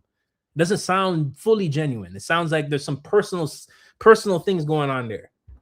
Have you met Nas fans, Kanye fans, Lupe fans? Like, what are we talking about, bro? They all have a sense of superiority. I think you guys need to interact with other fan bases too. They might be not as loud, but they are. Yeah, and especially even before the beef, it's more different now because the consensus is Kendrick and Drake fans they both suck. They're the most annoying on this app or whatever. Blah blah blah. That may be the case, but it doesn't negate that there's other fan bases being just as, if not worse. Everybody's only looking there because we're looking at Kendrick and Drake right now. Right? But before the beef, Kanye fans were the same, Cardi fans were the same, Lupe fans were the same. Come on, like, what are we talking about? Right? They all have their own pros and cons to the fan bases, but it isn't just Kendrick fans speaking down to everyone else's music. If I liked a person like Kendrick and he's making a near perfect discography that I agree that he has, 100%, I'm gonna say, yo, my taste in music is nice. Now, me, I'm not gonna go slight other people's music tastes, right? But I will identify if an album or song sounds bad. And just because I listen to Kendrick doesn't mean I shouldn't say that. Like, come on, you know what I mean? Interesting. I think Kendrick's albums are received very well when they drop. I would say yes, except for Mr. Morale and T-Pab. No, because T-Pab at first people really did like it, but a lot of people were hating on it because they wanted a good Kid Mad City again, you know. But you know, I don't know if I f with Ye. Hey man, I don't f with all the shit that Ye's been saying. Oh shoot, hold on. Give me 1 second, guys. I don't f with the stuff that Ye's been saying. Like every time he opens his mouth and says some shit, whether there's some truth to it or not, like I just don't, because he always words it the wrong way, and he's just known for that now. So I don't want to hear anything he has to say at this point, and I don't agree with the shit he's been saying. But music wise, he's one of my goats. I ain't gonna lie to you. I've said that on the channel. He's one of my goats, right? Especially like because I've been listening to my whole life pretty much. But if I, like I said, I mentioned to you earlier, if I cut out Vultures and the Ye album, discography is insane. I've seen Drake fans say that Drake is their god. What are we talking about, man? Right? I won't push back on that. That's also crazy. Drake fans are also batshit crazy. You are making my point. I'm speaking about his fans. You just said they placed that image on him. That's what I'm saying. I'm not blaming Kendrick. But his fans weren't the only ones that placed that image on him. That's what you're not understanding. This was the consensus to everyone. It wasn't just Kenny fans. It wasn't even just the fans. The artists themselves were also saying this too. This is something that was played into from all sides. The industry, his fans, right? The consumer, right? The labels knew, right? MTV knew when they made him Rapper of the Year after one album, right? So it's just like, I think you're looking at it that way because that's how you want to look at it that way, right? Young Boy fans also say Young Boy is their god. Please interact with other fan bases. It's a thing in all of them, even the smallest. Thank you, man. I don't like doing that because I listen to Kendrick. I don't care to be identified among his fan base, but that's what I'm going to be identified because you guys know I like Kendrick, but I don't like, because now you're assigning this shit to me and this isn't me. So I got to speak for myself. I can't speak for everyone, but I know his fan base isn't the craziest and isn't the only one doing this to the artist they like. If anything, I would even agree if you said the Barbs were number one. You think Kendrick fans are worse than the Barbs? I think you maybe have had some back and forth with some of them and they pissed you off. I don't know. I don't like assuming shit about people's lives, but like I don't know, bro. At least Drake fans are not as crazy as Taylor fans. I mean, shit, that doesn't say a lot though, right? You think to hold his fans are on a higher level? I mean, I think there's much more intelligent people in Kendrick's fan base, and when I say fan base, I'm talking about the people online. And when I go online, I see Drake fans pushing narratives about Kendrick, and the Kendrick fans are in there dispelling the narratives and making sense. That kind of shows me where the level is. There's just a maturity difference. That's what I realized, because I feel like a lot of people over there online on Drake's side are just not mature. Cole fans, it's like they're mature. They have the capability of doing that, but they don't want to, like, they choose not to be mature to slight Kendrick or whoever else. I don't think they should do that because Cole's a mature person, an intelligent person, it sounds like, right? So you kind of would hope the fan base reflects the artist, right? But Drake fans, I would put up there with Taylor fans and Barbs. I don't think, maybe you haven't seen what I've seen. I've seen Drake fans do voodoo. They want to do voodoo on Kendrick and his family, right? They're out here wishing death and all these things, making accounts, AI and pictures of his family, putting bruises on their faces. These are just some of the things I've seen. I haven't seen Kendrick fans do that, right? These people are doxing people, meeting up people, threatening them over the internet, saying, I'll come to your house because you dislike Drake. I've had two Drake fans message me on Twitter during the beef saying, yo, you better stop talking that shit about Drake or I'm going to pull up. Right? Like, what are we doing, right? A lot of the discourse from both sides is bad, but I feel like a lot of it is being fueled by Drake, which causes the Kendrick fans to go return the favor. And then now you have a cycle that's just, it's mosh up. You know what I'm saying? So it's not just Drake fans being corny. Definitely not. All due respect, I really do this hip-hop shit. I interact with all kinds of fan bases. Yeah. Are talking it as I'm saying it's only Kendrick fans. When I said this is I think they are a tier above. But you're saying you think Kendrick fans are a tier above. I don't think that's where we're disagreeing. I don't think that's just them, right? I think that's all fan bases, bro. And if you truly interact with enough fan bases, maybe you don't want to see what you're trying to say it's only him and his fan base doing. I know I've personally experienced Kendrick fans saying he's their god. You can't tell me I haven't. I haven't said that you haven't, but at the end of the day, that is crazy. If there's any Kenny fans saying that shit, that's crazy as hell. You shouldn't be worshiping no man, no false idols, right? But unfortunately, we have some crazy mother efforts. But guess what? Your experience, you for whatever reason, you haven't interacted with other fan bases that have been toxic to you, clearly, even though you claim you have interacted with them. But your experience isn't everyone's experience. So you can't come out here and say, I think for certain that his fan base is the worst when you claim to interact with other fan bases, but you don't see the toxicity in the other ones, only this one, right? Where I've seen the toxicity in a lot of these fan bases, and I'm like, hey, man, it's bad. Even I would say I strongly dislike Drake fans. I think I dislike his fan base more than him. I don't even think I dislike him. It's just really his fans, right? But I wouldn't even come out here and say it's just Drake fans. It's all sides and have their own levels and own reasons to their toxicity and fandom, right? It's not just one, and I'm not doing that, right? You might be right about having enough interactions with other fans. Everyone online is mostly in a bubble. Yes, and outside of that, go outside and talk to fans of people outside of the internet discourse.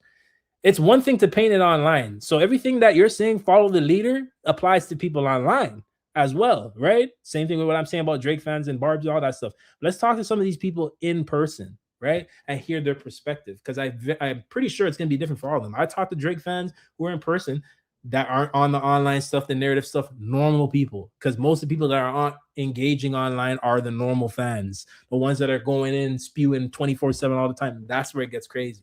You know what I'm saying? So I wouldn't even use the internet interactions as your like blueprint to his whole fan base. Don't do that, right? Because we can't assume that all about Drake fans. I met normal ones, but I've talked to crazy ones, as you can see, right? So I wouldn't generalize the entire fan base as that. I think you are. I'm not signing to you. I'm speaking about stands. I think you are reasonable. I appreciate that. Yeah, the stands are bad. The stands are bad. If you interacted with Kendrick stands, yeah, they can be a lot. I can agree with that. You know what I'm saying? Like, it's just the beef. That's the only downside to the beef is with the fandoms, is that it just keeps going. And I couldn't tell you with confidence that if Drake fans stop spreading lies, that Kendrick fans will stop either. I can't, because I feel like now the cycle's gone too long, where it's like, it's just kind of, it's like some of their second nature at this point. You know what I mean? Like, it's not going to stop. And I want it to stop. Drake fans can go say he's the best. Listen to his music. You don't need to be sliding Kendrick every chance you get because of the battle. Same thing with Kendrick fans. Go listen to Kendrick's music, appreciate what he's doing and everything that he's putting out. We don't have to pay attention to Drake or anything that he's doing. I don't care. I really don't. You know what I mean? So it's just like, that's me, right? But now this battle has become some people's lives. So now it's like, F this guy, F that guy. I don't care about them that much to be doing all that, man. I got a lot of shit to figure out in my personal life, right? Their music is here to help me get through the things that I'm going through. I'm not living that, because I couldn't do that. I could not do that, right? No, the Barbs probably worse. Hello, you're right. I ain't considered them. The Barbs, there's gonna be a documentary about the Barbs. You that if there's any fan base, it will be them. Them people are. Oh man, it's crazy. Actually, both Drake and Kendrick fans have been annoying as fuck lately. You can't say anything without them claiming you suck in the other. It's more than two rappers in hip hop. Yeah, I agree, but also again, how much have, because bro, I could go into a Kanye space and I've already had Kanye people come at me, and I'm a Kanye fan. That's the part that's crazy, right? But I don't agree with the actions and the things he's been saying in this decade, and it's like, you know, they come at me. You know what I'm saying? So it's just like, maybe if you have more experiences with other fan bases, you kind of see the toxicity in there. But I don't blame you for not wanting to, because at the same time, it's like, bro, this shit is crazy. You know what I mean? Like, who's trying to do all that, right? Making the voodoo is insane. It's not that. That's what I said. So I saw a Drake fan say she's gonna get an Etsy. She's gonna order an Etsy witch to go do voodoo or whatever on Kendrick and his kids. I said, whoa. This is why I'm a little scared to get involved in these back and forth. So I'm like, these people are not mentally well. Like, it's scary out here. You have to be careful. You know what I'm saying? Pulling up to Canada just because someone didn't like sounds from another man is low-key homo. Very, very true. Right? Very, very true.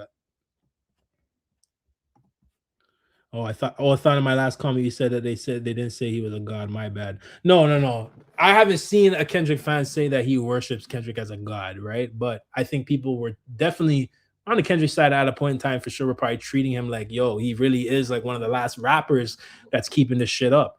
But I've seen some Kenny fans come and like Like for me to love hip hop, right? I could disagree with J. Cole, but I can't hate him, right? Drake, don't like his character, don't like the actions and how he's represented Canada in recent years. I told you, I don't hate Drake. I hate his fans, right? And that's just where I'm at. So I couldn't look at these guys and say I hate them, right? I couldn't look at them and say I worship them either. So that shit's just crazy to me, right?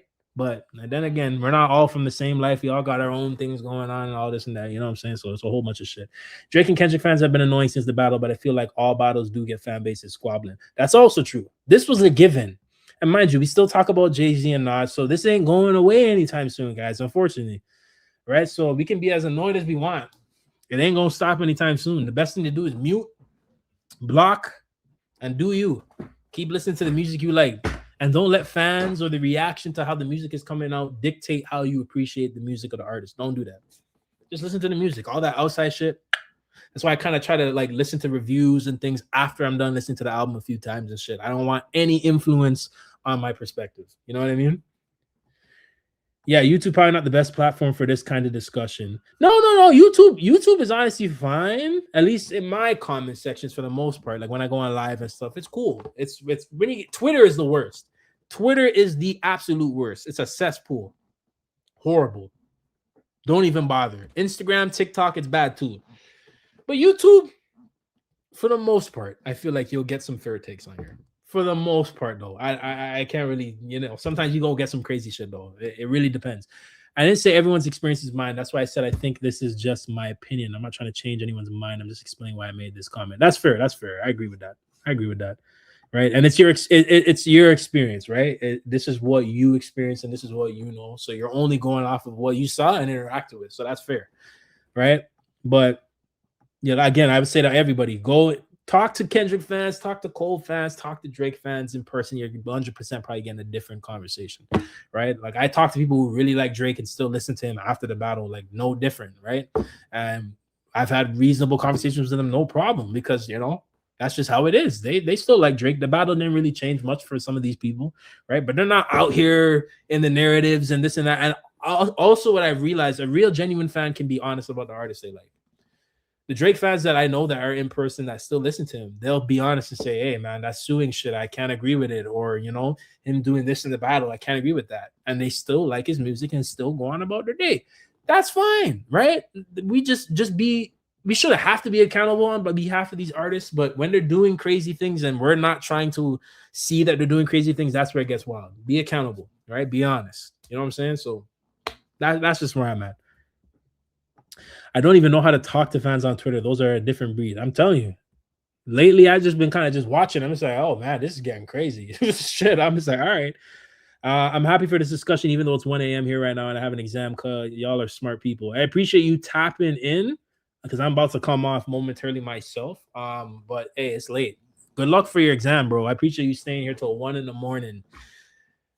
I do appreciate that because that's crazy. Good luck tomorrow, bro. Hopefully it's not too early.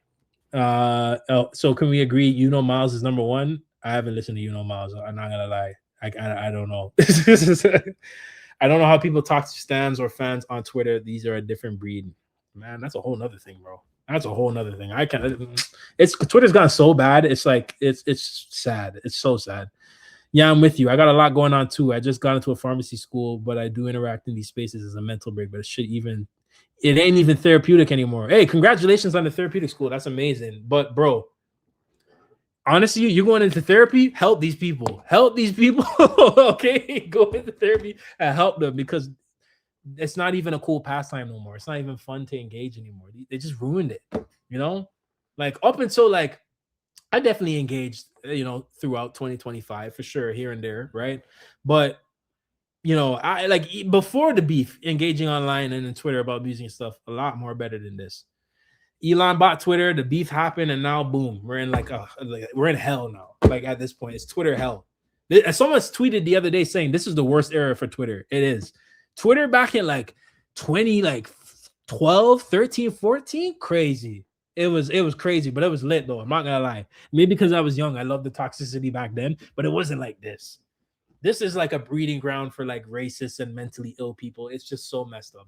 And perverts, pedophiles. Or can I say that on live? PDF files. Don't demonetize me. Yeah. So, it's crazy. I wonder how much of that voodoo part was ironic / sarcastic. They could have been joking for all we know. It's just you went to that level. Like, I wouldn't even joke about voodoo. Like, I'm not doing that, bro. That's crazy to me. Laugh man, you low-key look like a young Kanye if you didn't get the jaw surgery. Yo, first someone came here and said I look like Cole. Now someone's saying I look like Kanye, bro. What are we doing, man? What are we doing? I don't know if I look like Kanye, man. The funny thing was, if you go on my Twitter right now, my display picture should be a picture of me in a red suit I wore at my second film premiere. This was in 2022. I had a film premiere for one of my features. I premiered the film and I wore the suit. And from that very moment on, I had like a fade, right?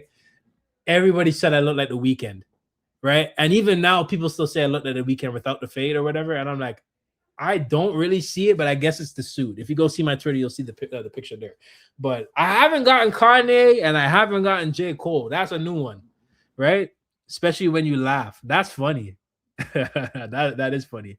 Do you think Jay and Nas fans were this crazy? I don't remember it being like this, but there was no social media either. That's the thing.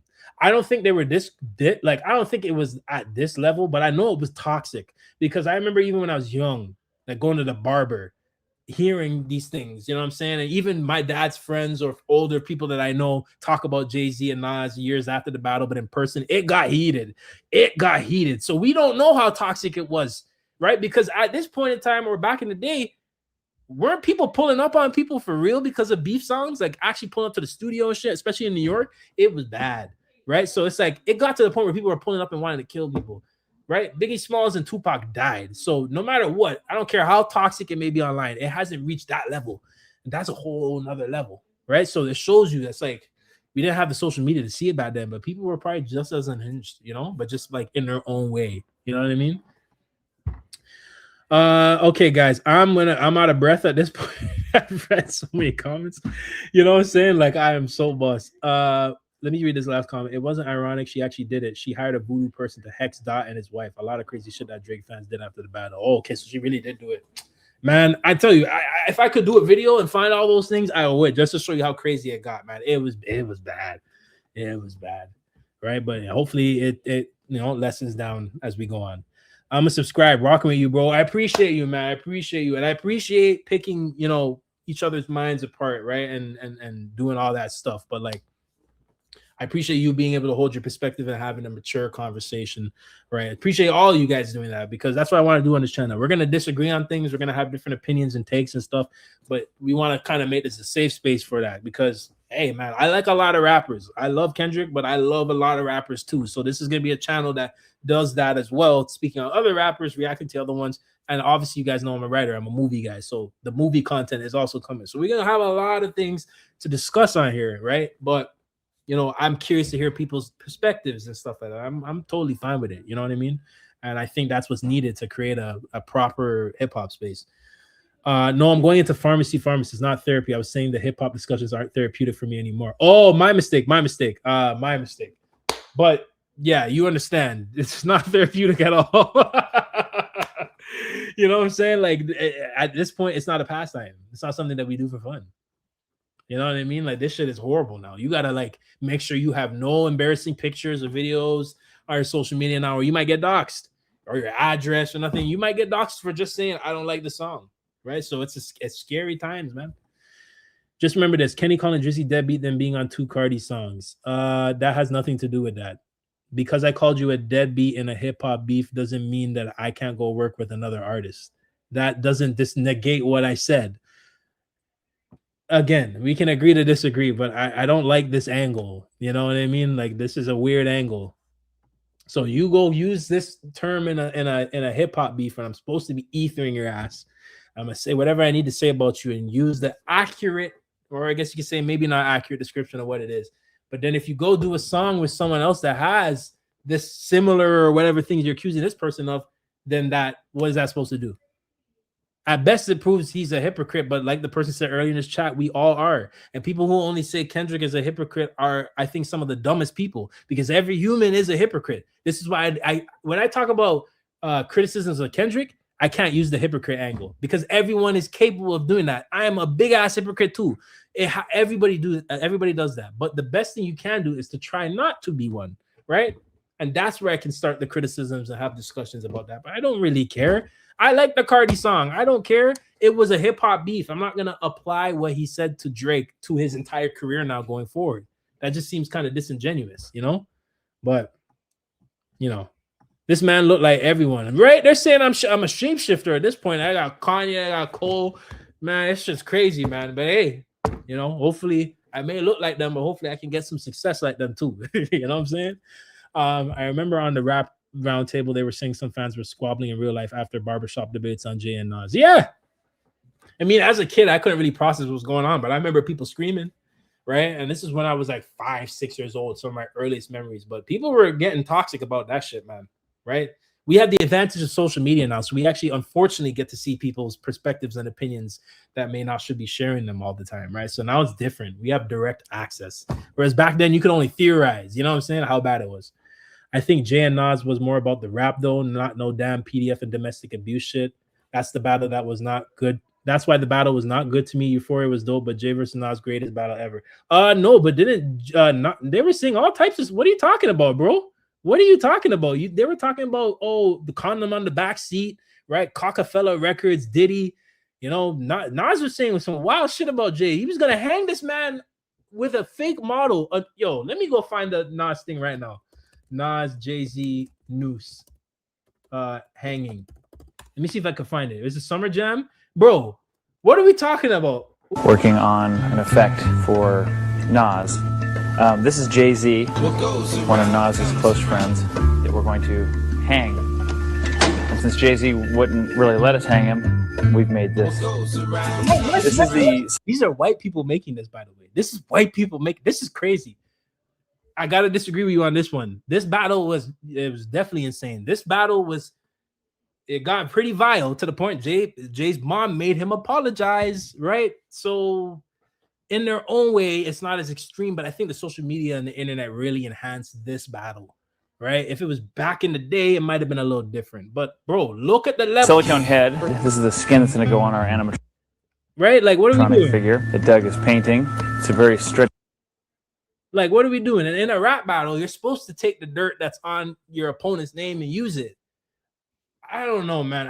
I think we agree to disagree on some of like your opinions, definitely. But I'm not gonna go out here and say, oh, this. I could agree partially that this might be the greatest battle, right? I still think Kendrick and Drake's battle, we'll never see something like that either, like ever again. That might be the last hip hop battle ever, right? And because it was at that level, we never got something like that again. But I think a lot of people were out of time. A lot of people weren't hip hop fans. They didn't know how to really appreciate it, like how it was more in the purest perspective back when Jay-Z and Nas were rapping. We have more vultures, you have more outsiders, you have more people who aren't genuine. People don't care about rap now. And then internet brings it all together to make it even more toxic. And now you have a problem. You know what I mean? So I'm not going to belittle the battle. Drake called him and said he had domestic abuse, you know, allegations, and Kendrick called him a PDF.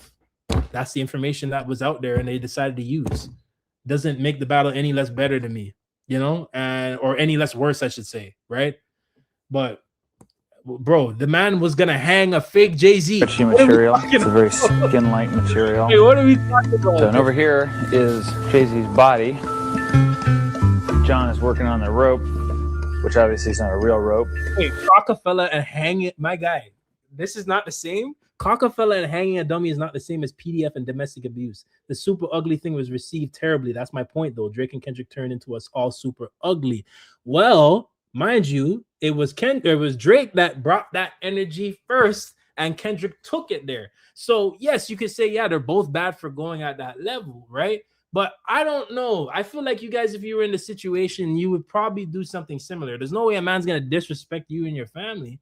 And you warn him, and he still continues to proceed to do that, put false things on your name, and you're not going to return the favor. That's where I think it's a little different. Now, mind you, Jay-Z and Nas, they kept it at a certain level, but this is bad. I don't care if you think this ain't that bad. This is horrible. You have white people making a fake Jay-Z to hang to prove your point after the beef. Kendrick or Drake never had to do none of that. Kendrick whacked the owl pinata, and people are saying, oh my God, he called him a PDF file. It's the end of the world. Well, guess what? Maybe if Drake didn't have any questionable behavior, he wouldn't have to do that, right? But that's when it becomes a whole, oh, this and that. Whereas Drake's domestic abuse allegations, they were pulled out of media takeout with no substantial proof, and it's already been debunked, right? And you can debunk Drake's things. You can say no one's has come out yet, but we already have more than enough evidence to say this is a little weird, right?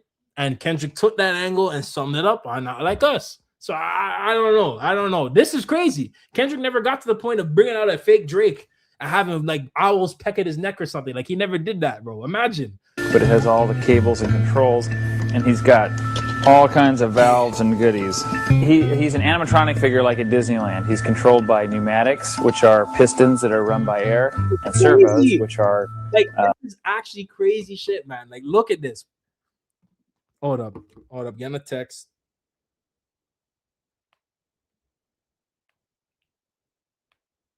Okay. Oh, all right. No, we good. I'm coming off just now though. But again, this is crazy, right? Like, look at this. I don't know. Like, you see, you're saying I'm not saying Kendrick wasn't warranted. He was, right? Pepper, yeah, it is agreed that is horrible. Yeah. Okay. So if you agree with me, that's where I look at that critique and say he was warranted. So why are we using this as a negation? I don't even know if that's a word, but like, why are we trying to slight the battle because he followed through with what was brought on his name? See, if I'm Kendrick, I know he keeps quiet. If I'm Kendrick, I'm actually getting mad at people who think that, because there's no way you disrespect my family. I tell you to keep it at a level. Mind you, Kendrick was trying to keep it at a level probably closer to what Nas and Jay-Z were trying to do. Fun jabs, get a little disrespectful, keep it on wax. We don't prolong it, right? But Drake wasn't that mature. Drake didn't care. He wanted to ruin his image and recoup his money and get a new contract, right? So Drake brought that energy into the battle and Kendrick followed through. I don't see that even being an issue for you to bring up and say, yo, you know, they took it to a level and it's bad for hip hop. Drake or Kendrick followed through with what Drake was trying to do. He told him, let's not do that. And he was prepared if Drake did it. And luckily he was right. And he did do it. And Kendrick followed through. I can't put any blame on him for doing that. Right? I wanted Drake to not go that angle so we could keep it at a level like a Euphoria and shit like that. But he didn't. So Kendrick did what he was supposed to do. I don't really see that being a negative. Right? Remember Drake saying, I gave you false info about having a daughter. Yeah, that was crazy. And I'm just like, wait, so then the only thing that, so you hold on, you gave him false information to lie about all these things. Oh my God, that was so bad, bro. That was so bad, man.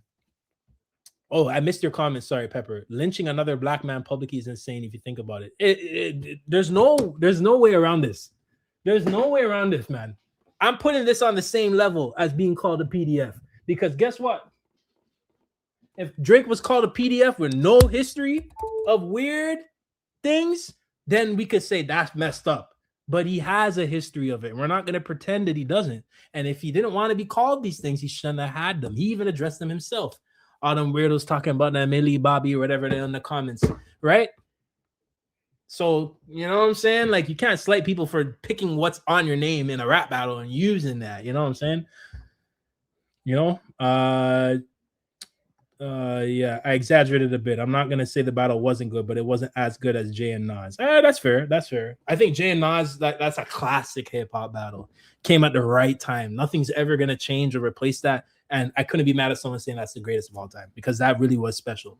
And I was too young, obviously, to appreciate it. I appreciated it a little bit more years later when I got older, right? But, you know, I would have loved to have been around or been as old as I am now during that time to appreciate it too, right? But, you know, for all, this is what we got, right? This is what we got.